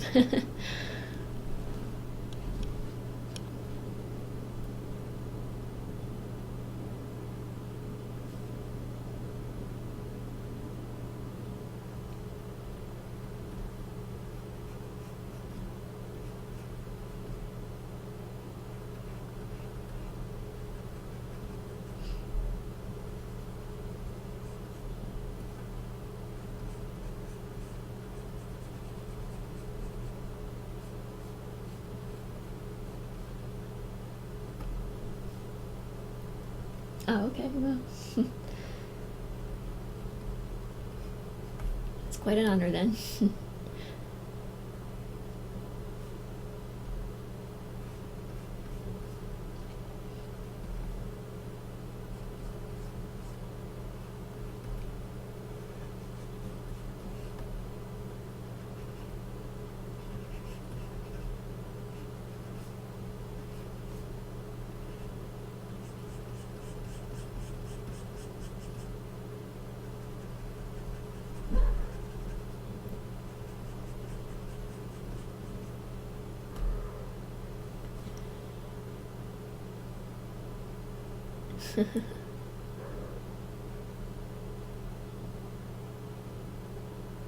Insane says, what are your thoughts on the never-ending Sherlock Holmes debate? Is he a superhero?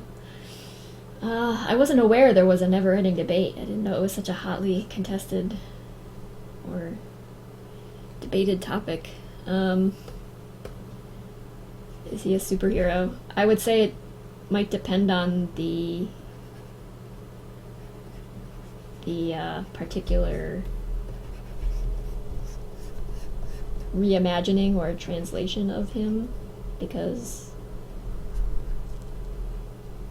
I would say, I mean, if you're talking about the original books, I think it's maybe questionable in some of the older or more loyal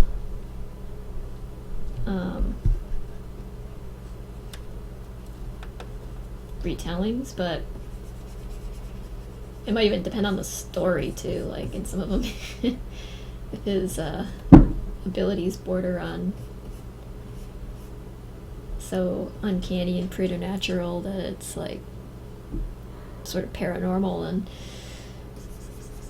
perhaps it does qualify as such. But I think more some of the modern stuff, like the Robert Downey Jr. versions of the movie, I think you could easily say he's a superhero in that, and maybe even the Benedict Cumberbatch version, which I'm not that big of a fan of, honestly. It's well put together and well told, but the character of Sherlock in that is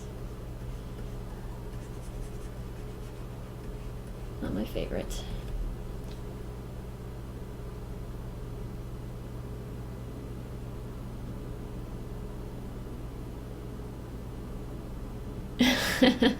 Oh, is that what the primaries are all about? The Sherlock Holmes debate?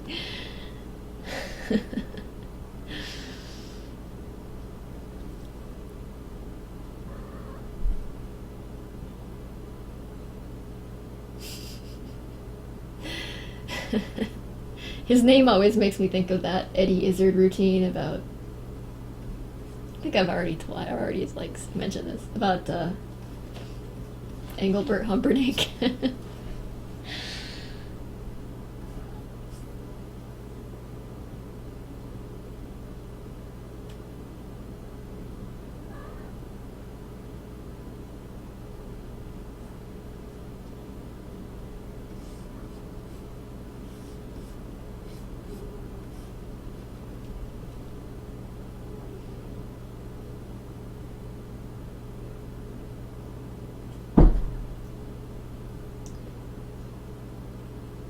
I don't know. My issue with it is that everyone is obsessed with him in that show, and it just makes me annoyed because they set it up that he was like an unlikable character, which I thought was pretty interesting. Like the first episode, everyone was annoyed with him and found him unlikable because that's the kind of personality he has. He doesn't he doesn't like people. He's not interested in them. He's interested in other things, and lacks the social graces, and then they just never, like, they pay lip service to that, like, the rest of the way through, but it never actually plays out that way. It's always like, okay, well, Watson's obsessed with him, and his brother is obsessed with him, and Moriarty is obsessed with him, and Irene Adler is obsessed with him. And it's just like, okay, so everybody's world revolves around Sherlock. I just get annoyed by that, so.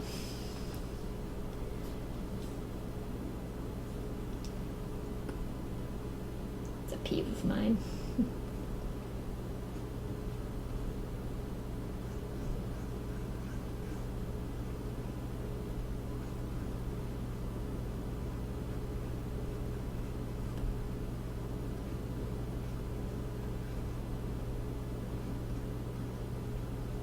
sorry. I get a little animated sometimes about my completely unimportant opinions about completely unimportant things.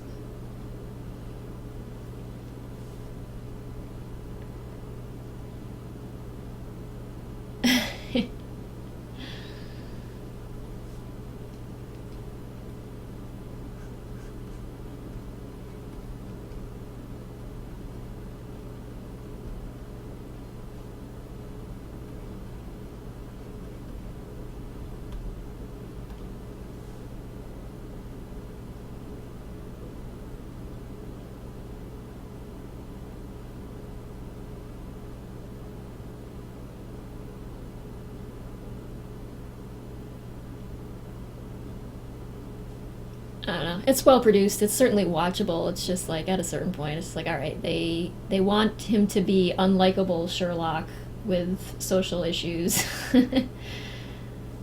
except that plays out as like he's extremely lovable, sexy Sherlock who everybody is obsessed with and in love with, and it's like, oh, okay, so I guess you had your cake and ate it too.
Did the fan base disappear on that one? I haven't watched it in a while, so I haven't really paid attention to.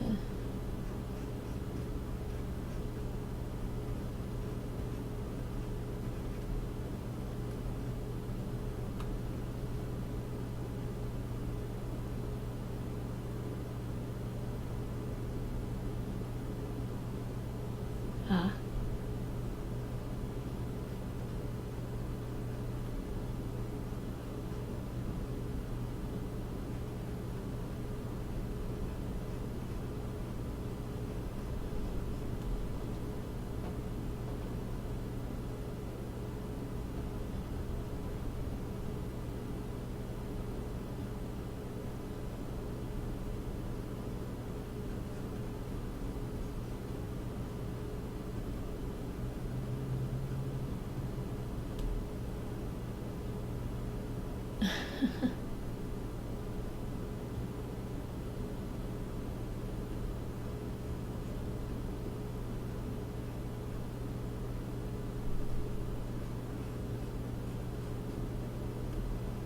Which one is Elementary? Is that the one with Lucy Liu?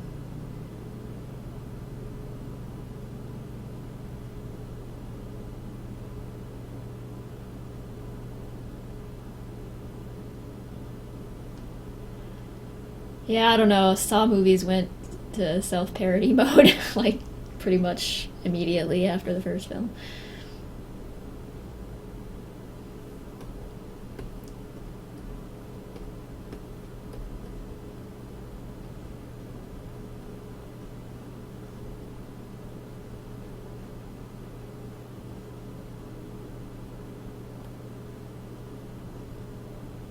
I think we sometimes, like, I don't know, with slasher films, they should be they kind of are their own category, but I don't know, is it really horror? Is it a horror film if you look forward to seeing the characters get slaughtered? The horror part is supposed to be that what's going to happen is something you don't want to happen, right? That's where I think divides a real horror film from, like, a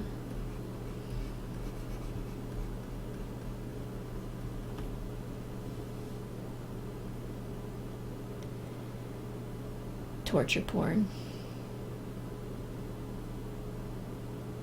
Not another torture porn movie.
Sabine again says, by that definition, Nightmare on Elm Street was a horror movie, and the rest in the series were comedies, which I would tend to agree with. Yeah, pretty much. I mean, there's a place for that sort of stuff.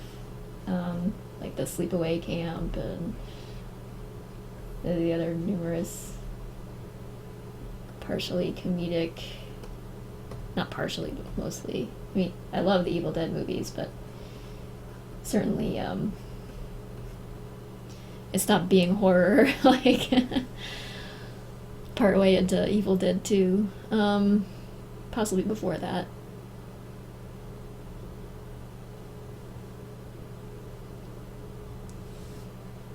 But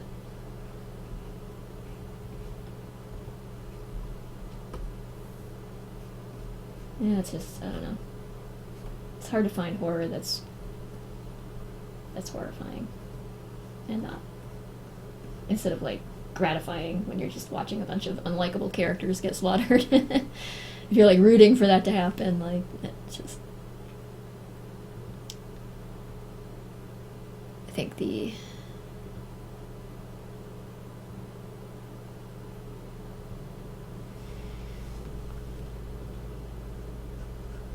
understanding of what horror actually is has been lost a bit.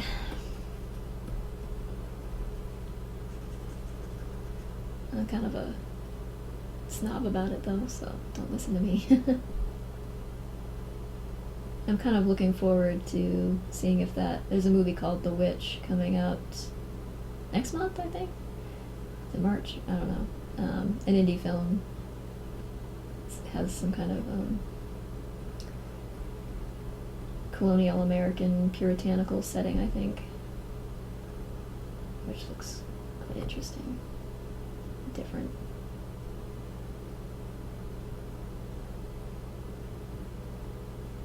Well received at film festivals, but that doesn't always mean it's great.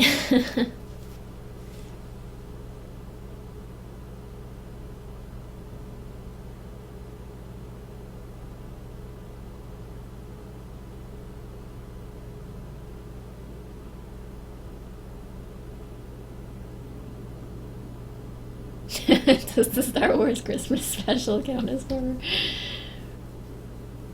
I think it counts as vicarious embarrassment,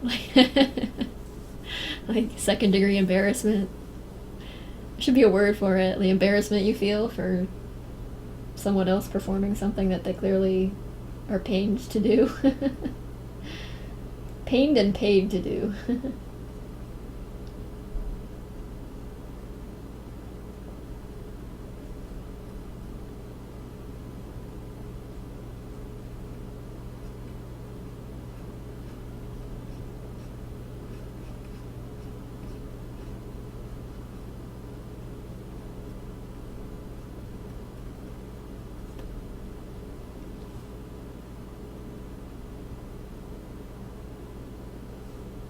Oh, what did I miss?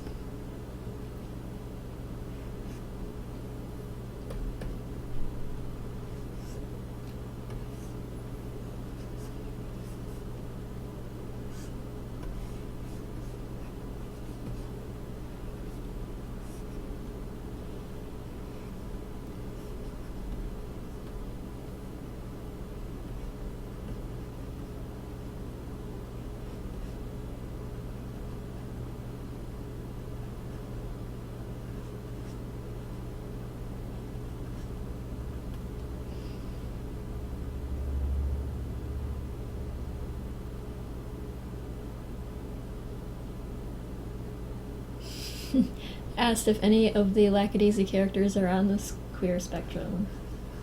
Yes. Certainly there are.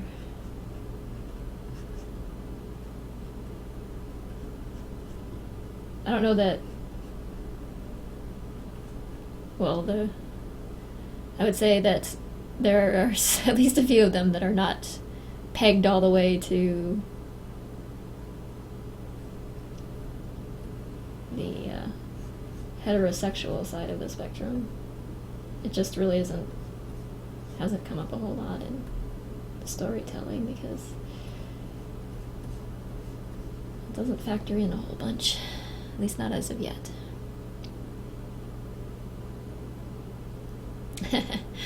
Yeah, I said pegged. I shouldn't have said pegged.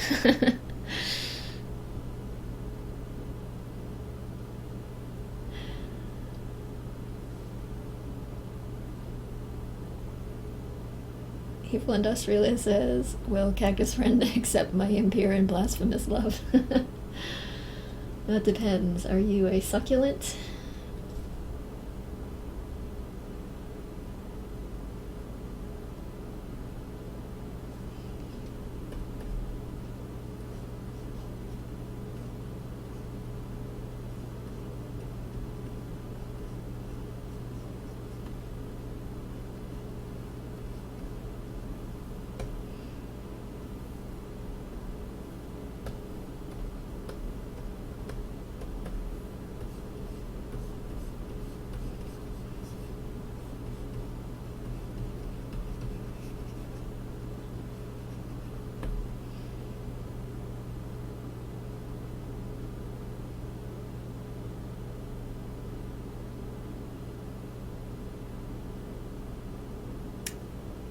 Oh, is there a German word for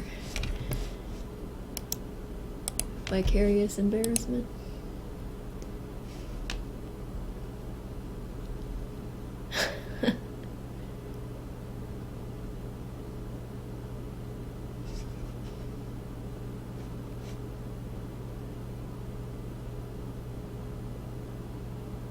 Fremdscham? I'm afraid my German pronunciation isn't up to par.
Pie Jumper says, if you don't mind me asking, do you have a day job? I notice you don't do commissions often. No, up until, let's see, I guess it was about this time last year I had a day job. I was working in the game industry as an artist, but I left that so that I could focus some time on making comics. So since about, I guess it was April last year, I launched the Patreon.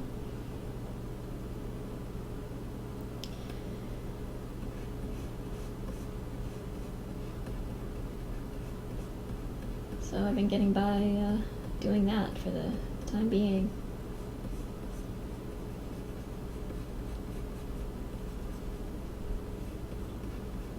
Very grateful to my patrons for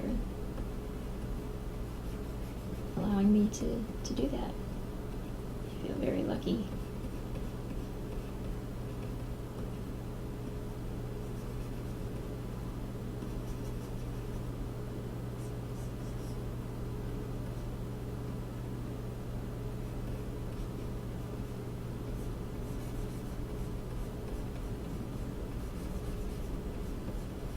Yeah, it took about 9 years of work on the comic before I could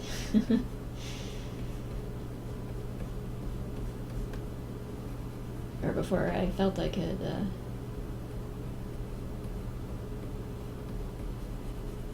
rely on it at all as a source of income.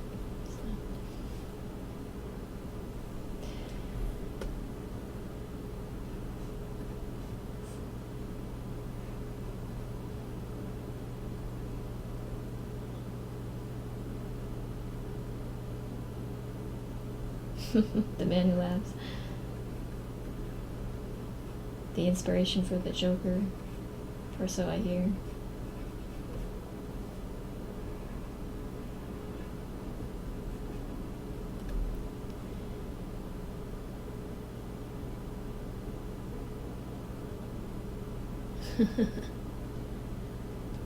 What's an appropriate anniversary gift to mark the date of your escape? Fissionables, severed heads. I don't know. Maybe just a glass of wine.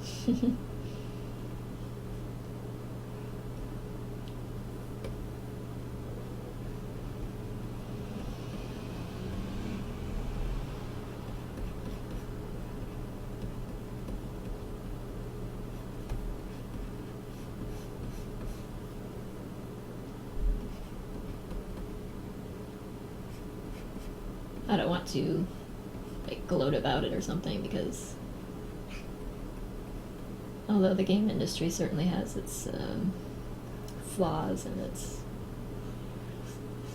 a lot of downs to go with the ups, it's I learned a lot while I worked there and really liked the people I worked with and everything, so I'm sure I could have done a lot worse.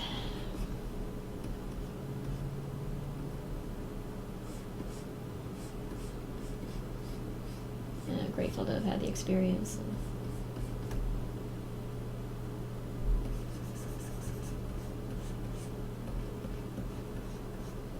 Looks like I actually may be dropping in to visit them tomorrow, actually, because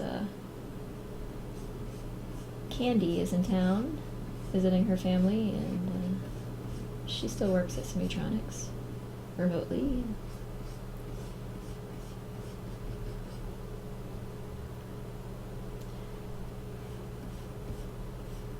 She has her infant son with her, so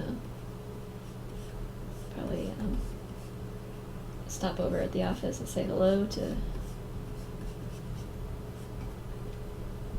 my old coworkers, and Candy can say hello to her present coworkers in person.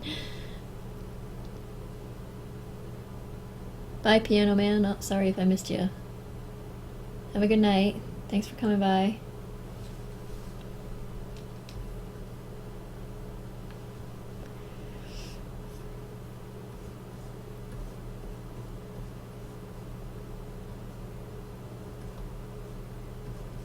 I probably should have picked more interesting things to work on. I do apologize if I'm boring everybody here with this stuff.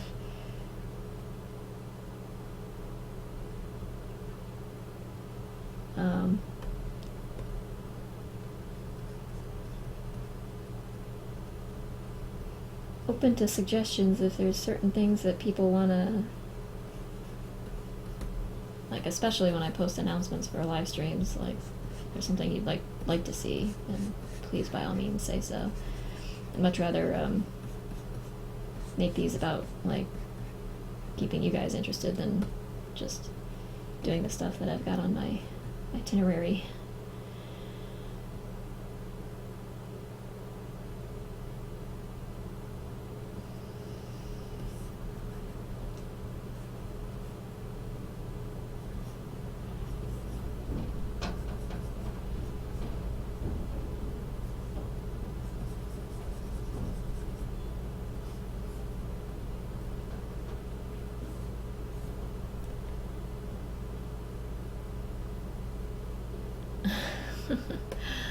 I am not familiar enough with up-to-date Pokemon trainers. I'd have to go look up references for all of it.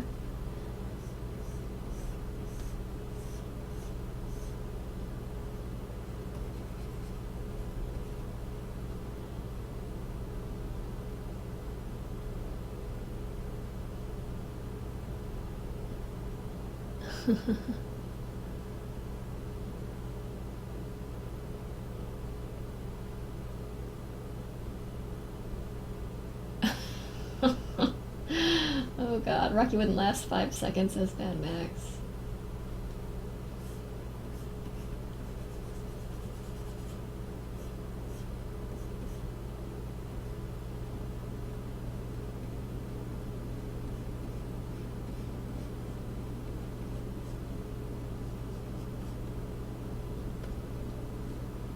He'd have been more of a war boy, just like cannon fodder.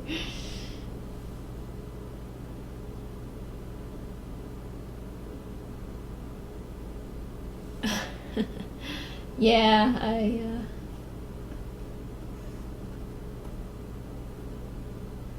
you're all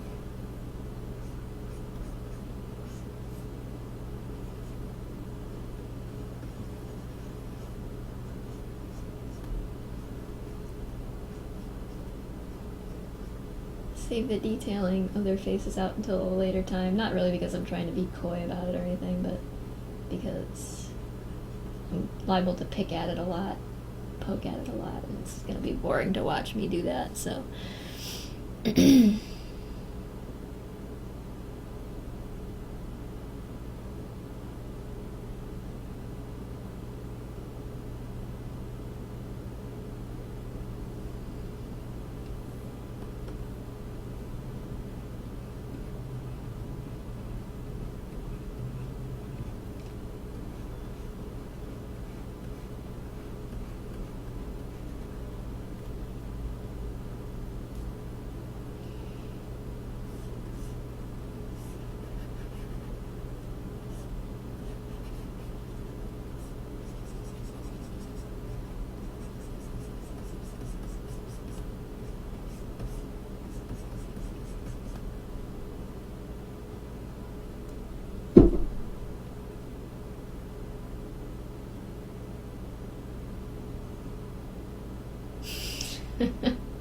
Ivy is Furiosa. I don't know if she has the gravity of character to pull that off.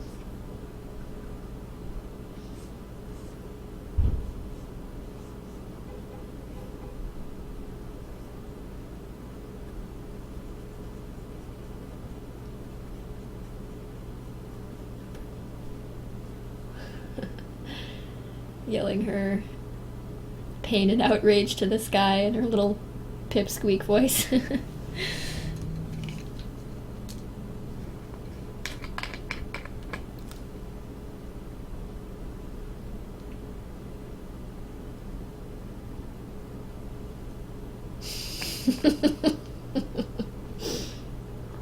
For the driving ability. Why does the war rig keep stalling?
The people here.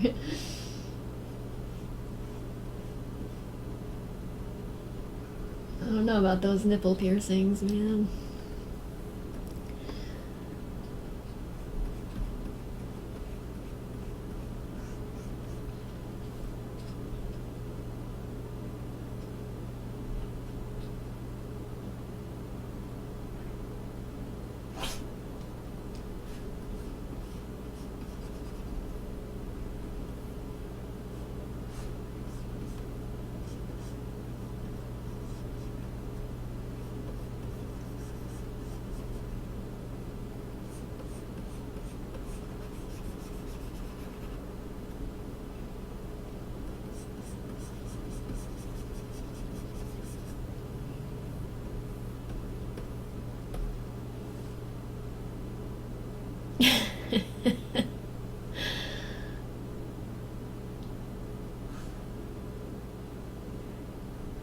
Yeah, the guy with the guitar.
It is a chilly evening.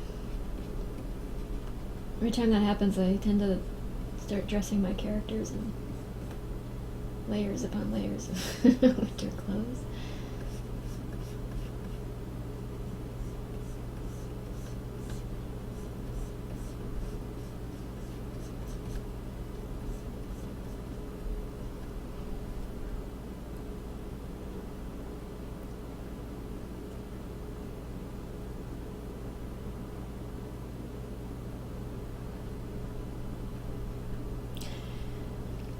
Oh yeah, I know there was a storm coming through too. I don't know if it snowed for anybody else, but we just had some flurries here.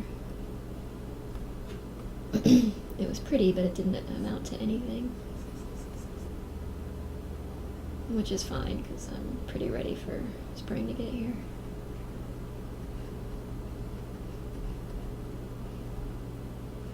Not that it ever does that in February, but...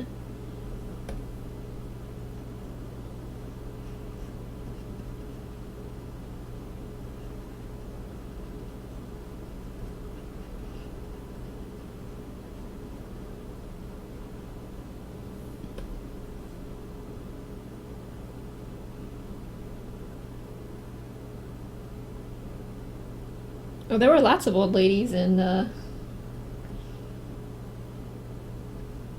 pretty badass old ladies in Fury Road.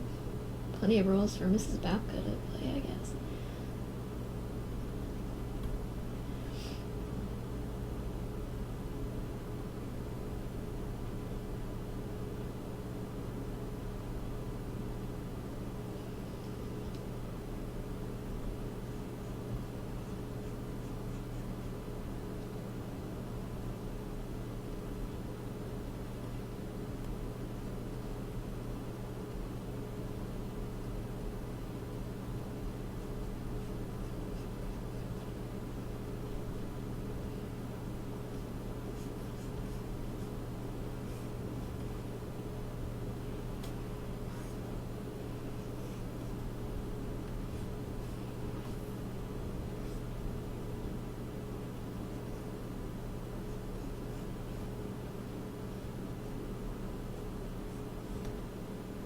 Kind of nice to see a venue where old ladies get to be something other than witches or somebody's grandma.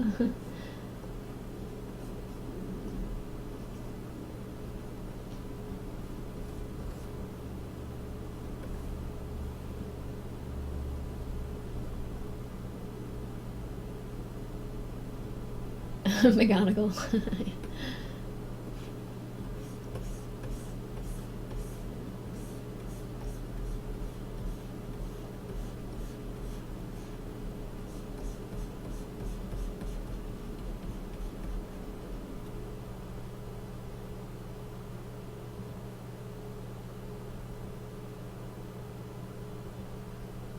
Hi, Scruffy.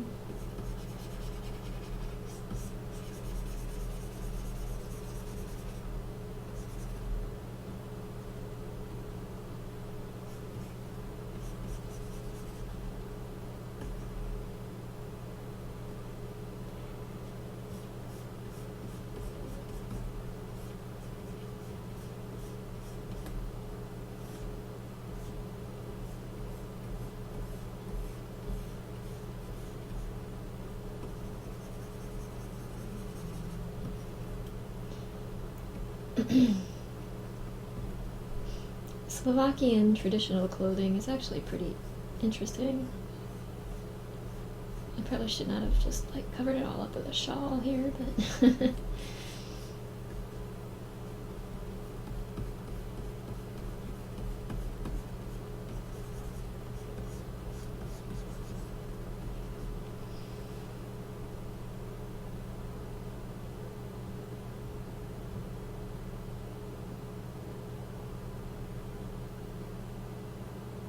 well, Bocadat says one could say that everyone is insane in Mad Max. I suppose, but in their own context. I mean, they've just adapted to their particularly harsh environment in which they have like extremely shortened lifespans and such. So it's like they seem mad to us, but unto itself, they're functional.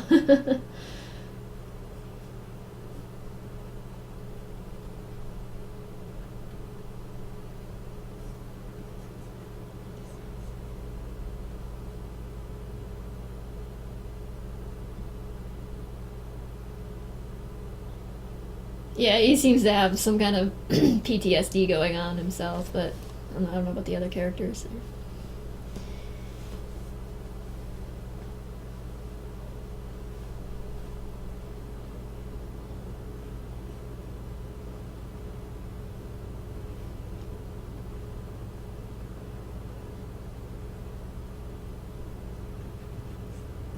I liked the basically expositionless storytelling there, where you get the sense of a world that has its own culture, its own like parlance and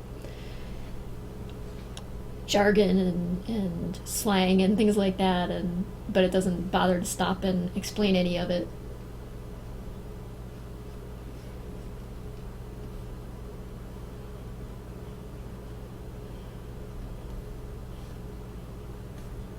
You just pick up the little bits of flavor and things and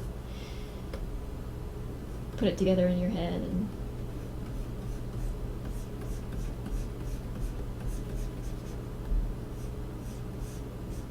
you don't have to slow down and suffer through any like action movie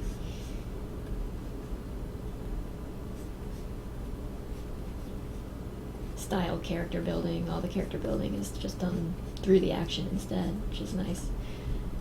And that was pretty deftly made film.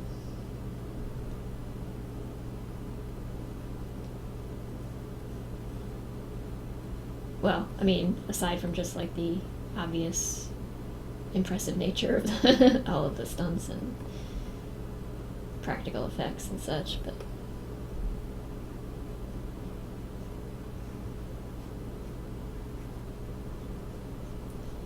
it didn't feel like so many of the films that come out these days are like these like 3-hour slogs through not very interesting character development, and like they seem so I mean, you're there to see the movie, but it's like it seems so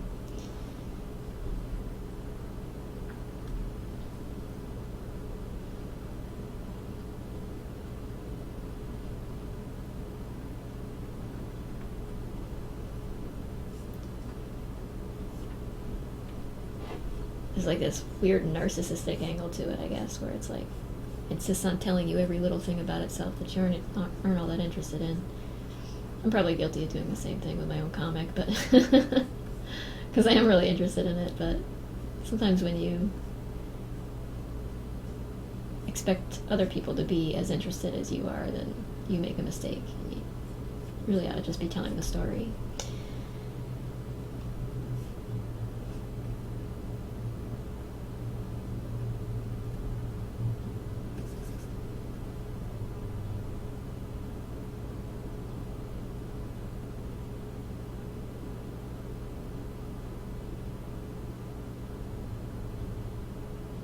Sabine says, the only real disappointing part of that movie I thought was that you have a mention of Furiosa being abducted and brought in as a slave child, and then years later somehow ascends to the role of Imperator, and no mention of how that improbable turn of events came to be. Well, yeah, it's a kind of a blank spot. I think they made some like comics after the film came out that were really pretty terrible and just like turned her character to some kind of like victimized cliche. But my impression was that, like, it didn't really need to tell you because she's such a ferocious, like, even her name kind of implies how she did. Just by being as ferocious and badass as she is, she climbed the ranks and became this kind of unlikely, gained this, like, unlikely status in this place where, by all means, she probably should have been just stomped into the ground were it not for her demeanor, or personality, or resilience.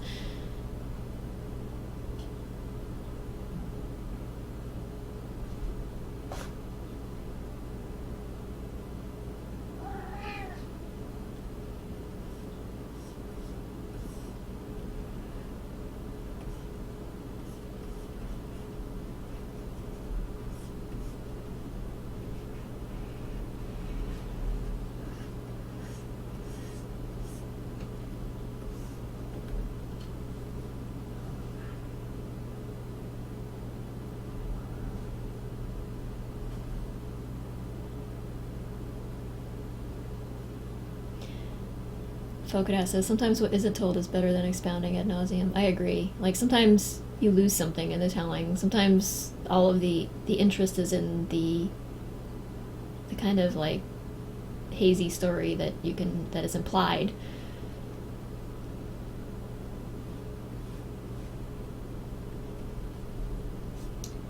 And not explicitly explained. Like, people always, I mean, they ask a lot of questions about characters they like and things like that and want to know every little bit of the backstory and stuff, but it's almost like,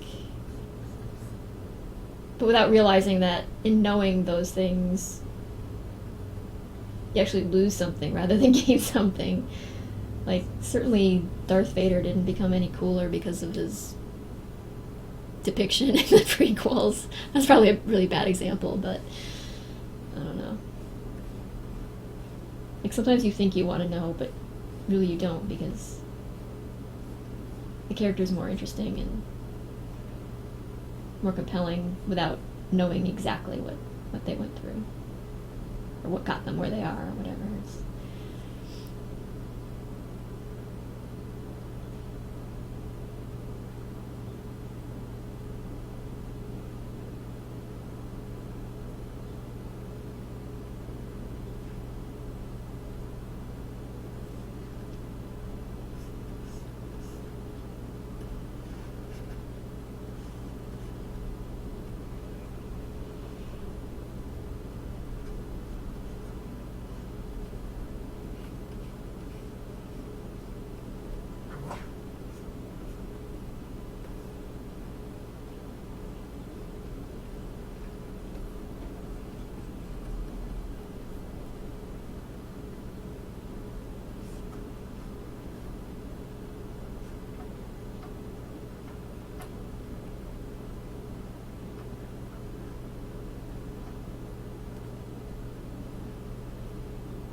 Pie Jumper says the initial value of a character has to you is usually built off some form of relatability.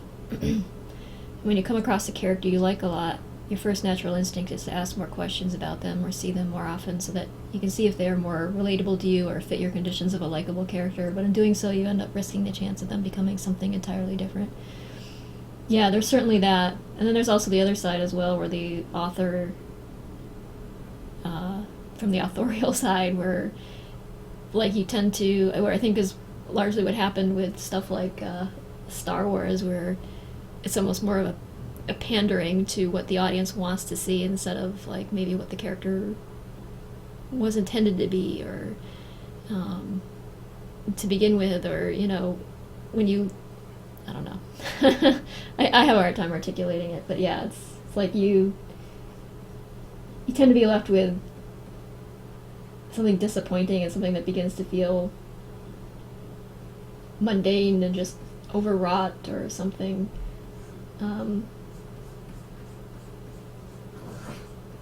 Part of what I think is captivating about a character is like what you don't know about them, but perhaps what you can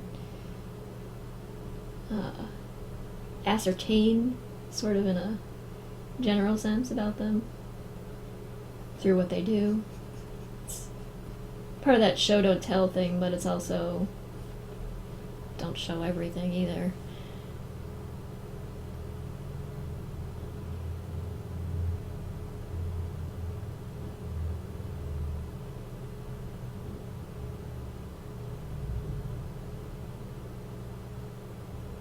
Billion Degrees says, was distracted and missed most of this conversation, but oh, okay.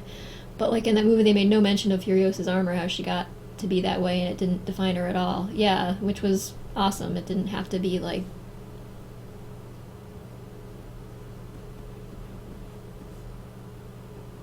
the thing about her, and it shouldn't have been anyway, because I mean everybody in that world, save for like the prized breeders who were anatomically perfect, quote unquote, were pretty messed up by the whatever calamity had befallen the planet or whatever. And so yeah, it was nice that it didn't even bear mentioning.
Good night, Sabine.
They must have had a Death Star daycare or something for working parents.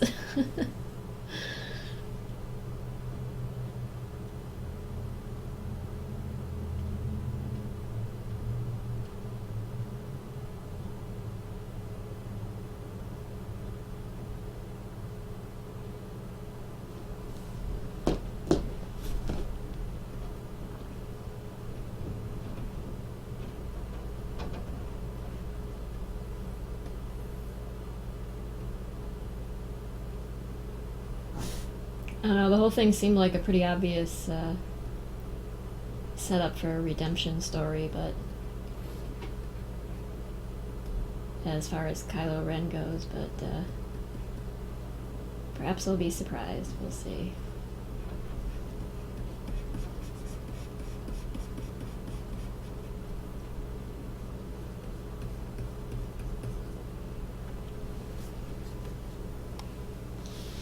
It wasn't take your kids to work day that day. I hope not. Oh. Why do they just keep building the Death Star over and over again? Like.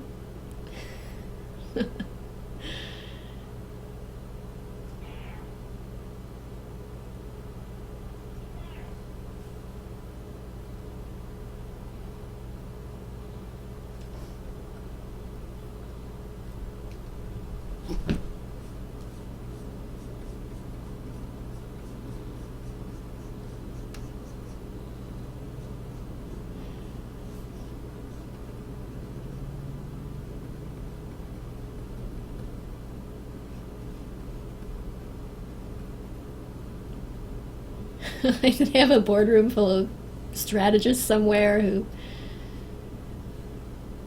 analyze what happened to the first 2 Death Stars and then just draw the conclusion that this time we'll just build a bigger one.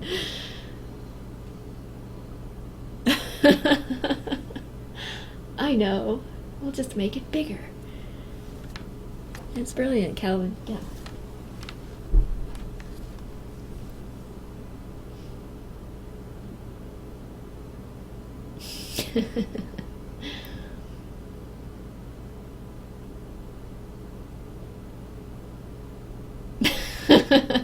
Good answer. Kai2 says, for the same reason they keep coming out with more versions of Windows.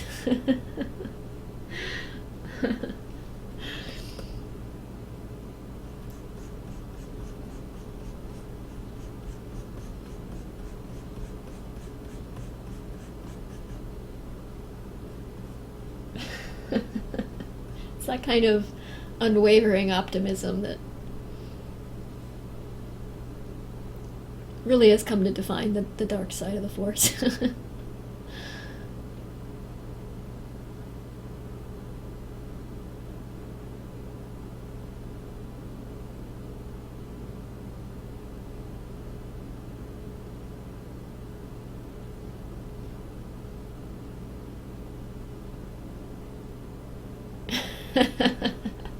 Republic tax dollars at work, yeah.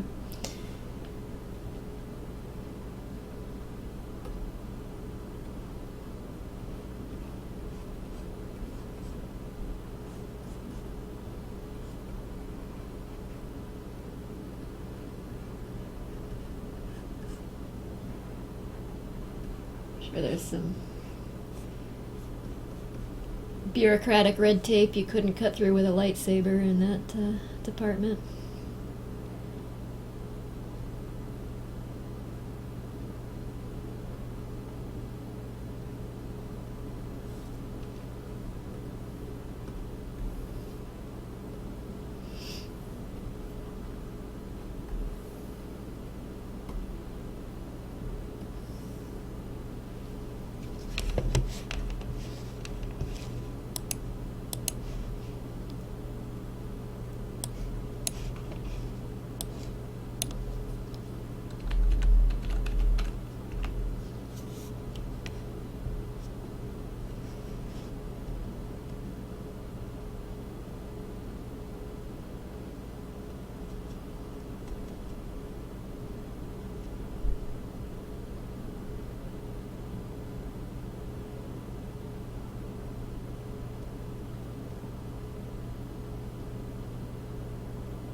Maya, don't do that. Cat's climbing the curtains.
The all-important question, who will be Admiral Akbar?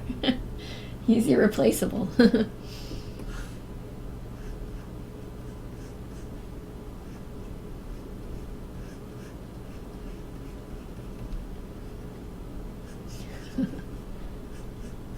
Who most resembles the squid monster?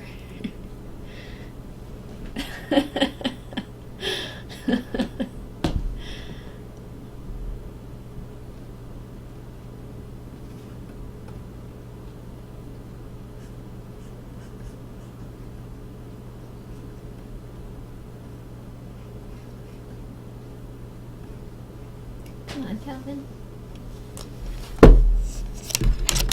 Sorry, cats again.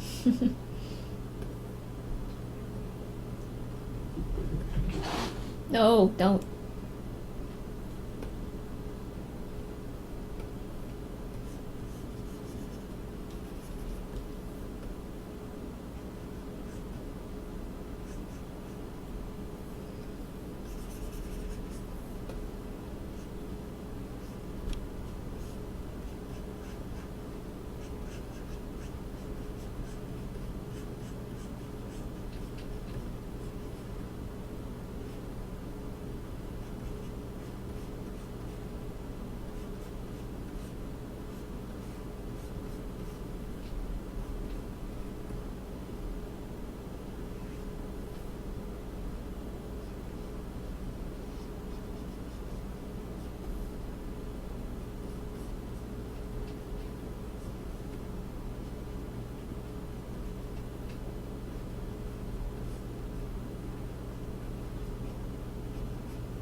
There's cat drama going on here.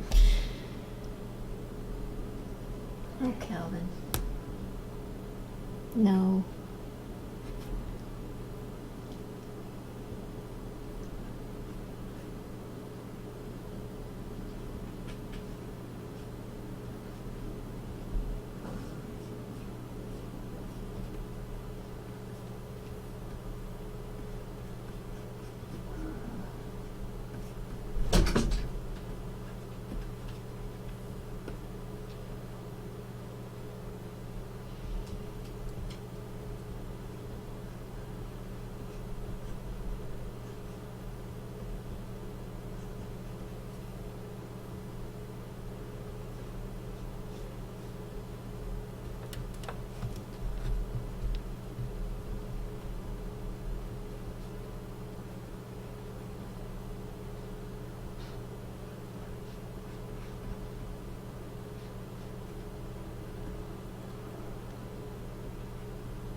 It hurts to draw Mrs. Babka because I scrunch my face up a lot when I draw her.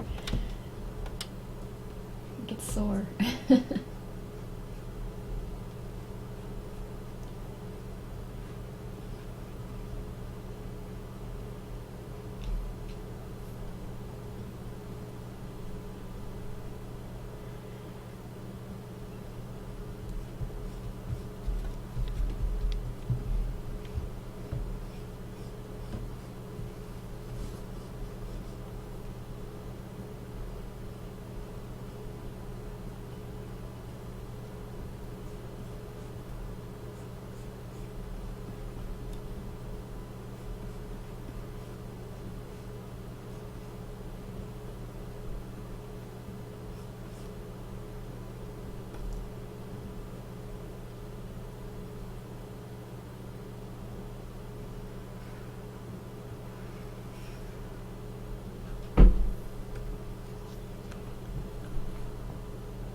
You guys all missed your calling as casting directors, I think.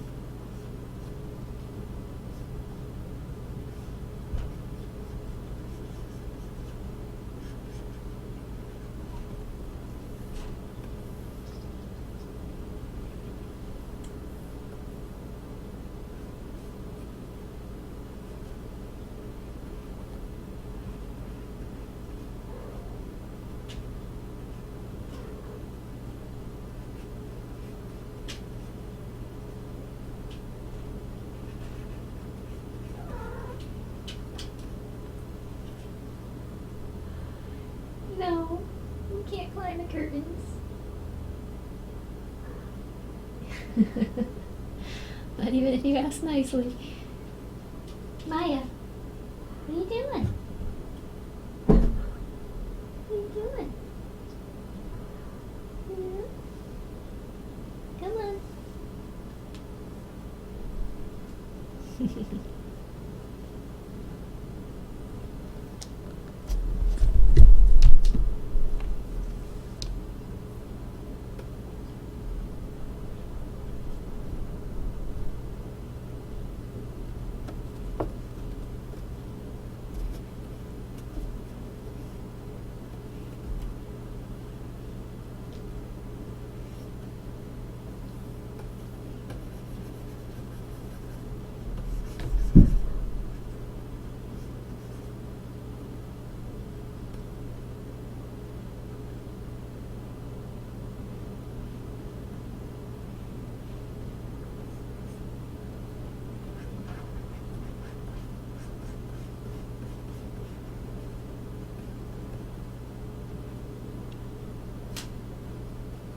Maya, no.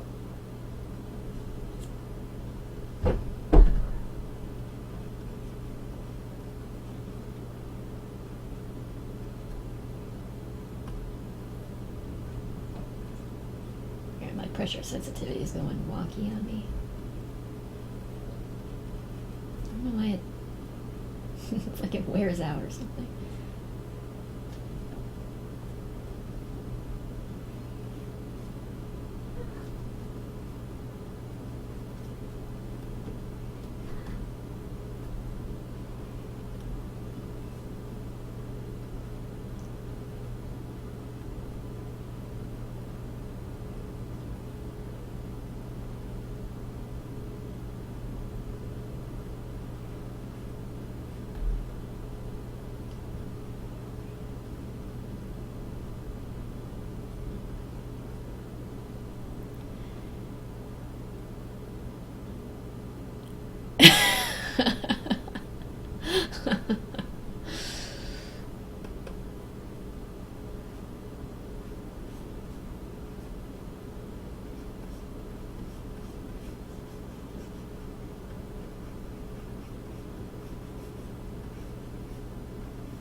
Anon says, basically, no matter how we cast this, it's going to end in incest one way or another. Well, in keeping with the Star Wars tradition, I guess.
Good night, Ragarp. Thanks for coming.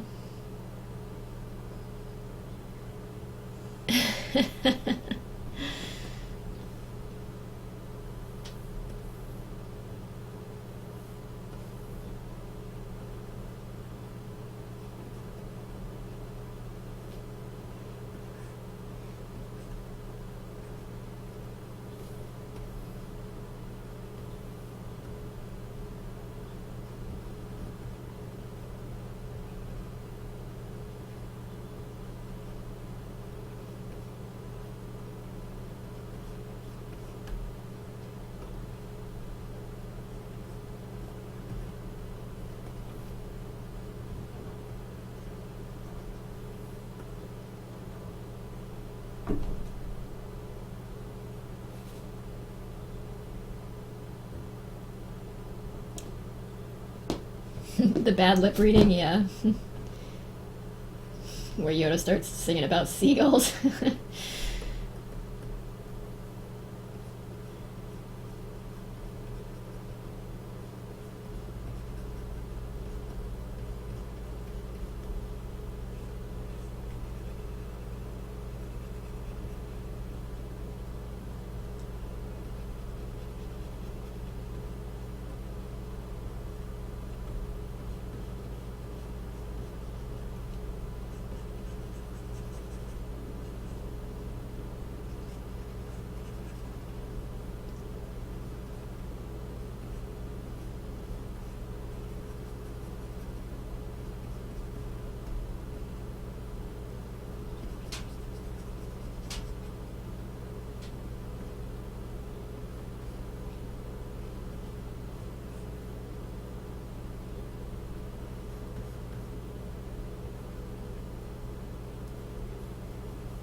Good night, Jumper.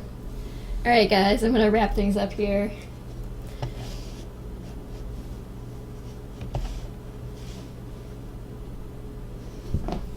Thanks for joining me.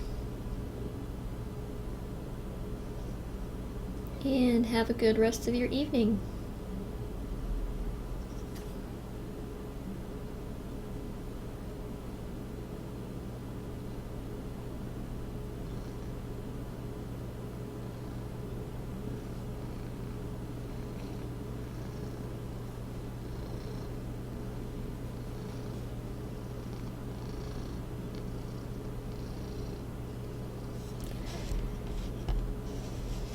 Good night.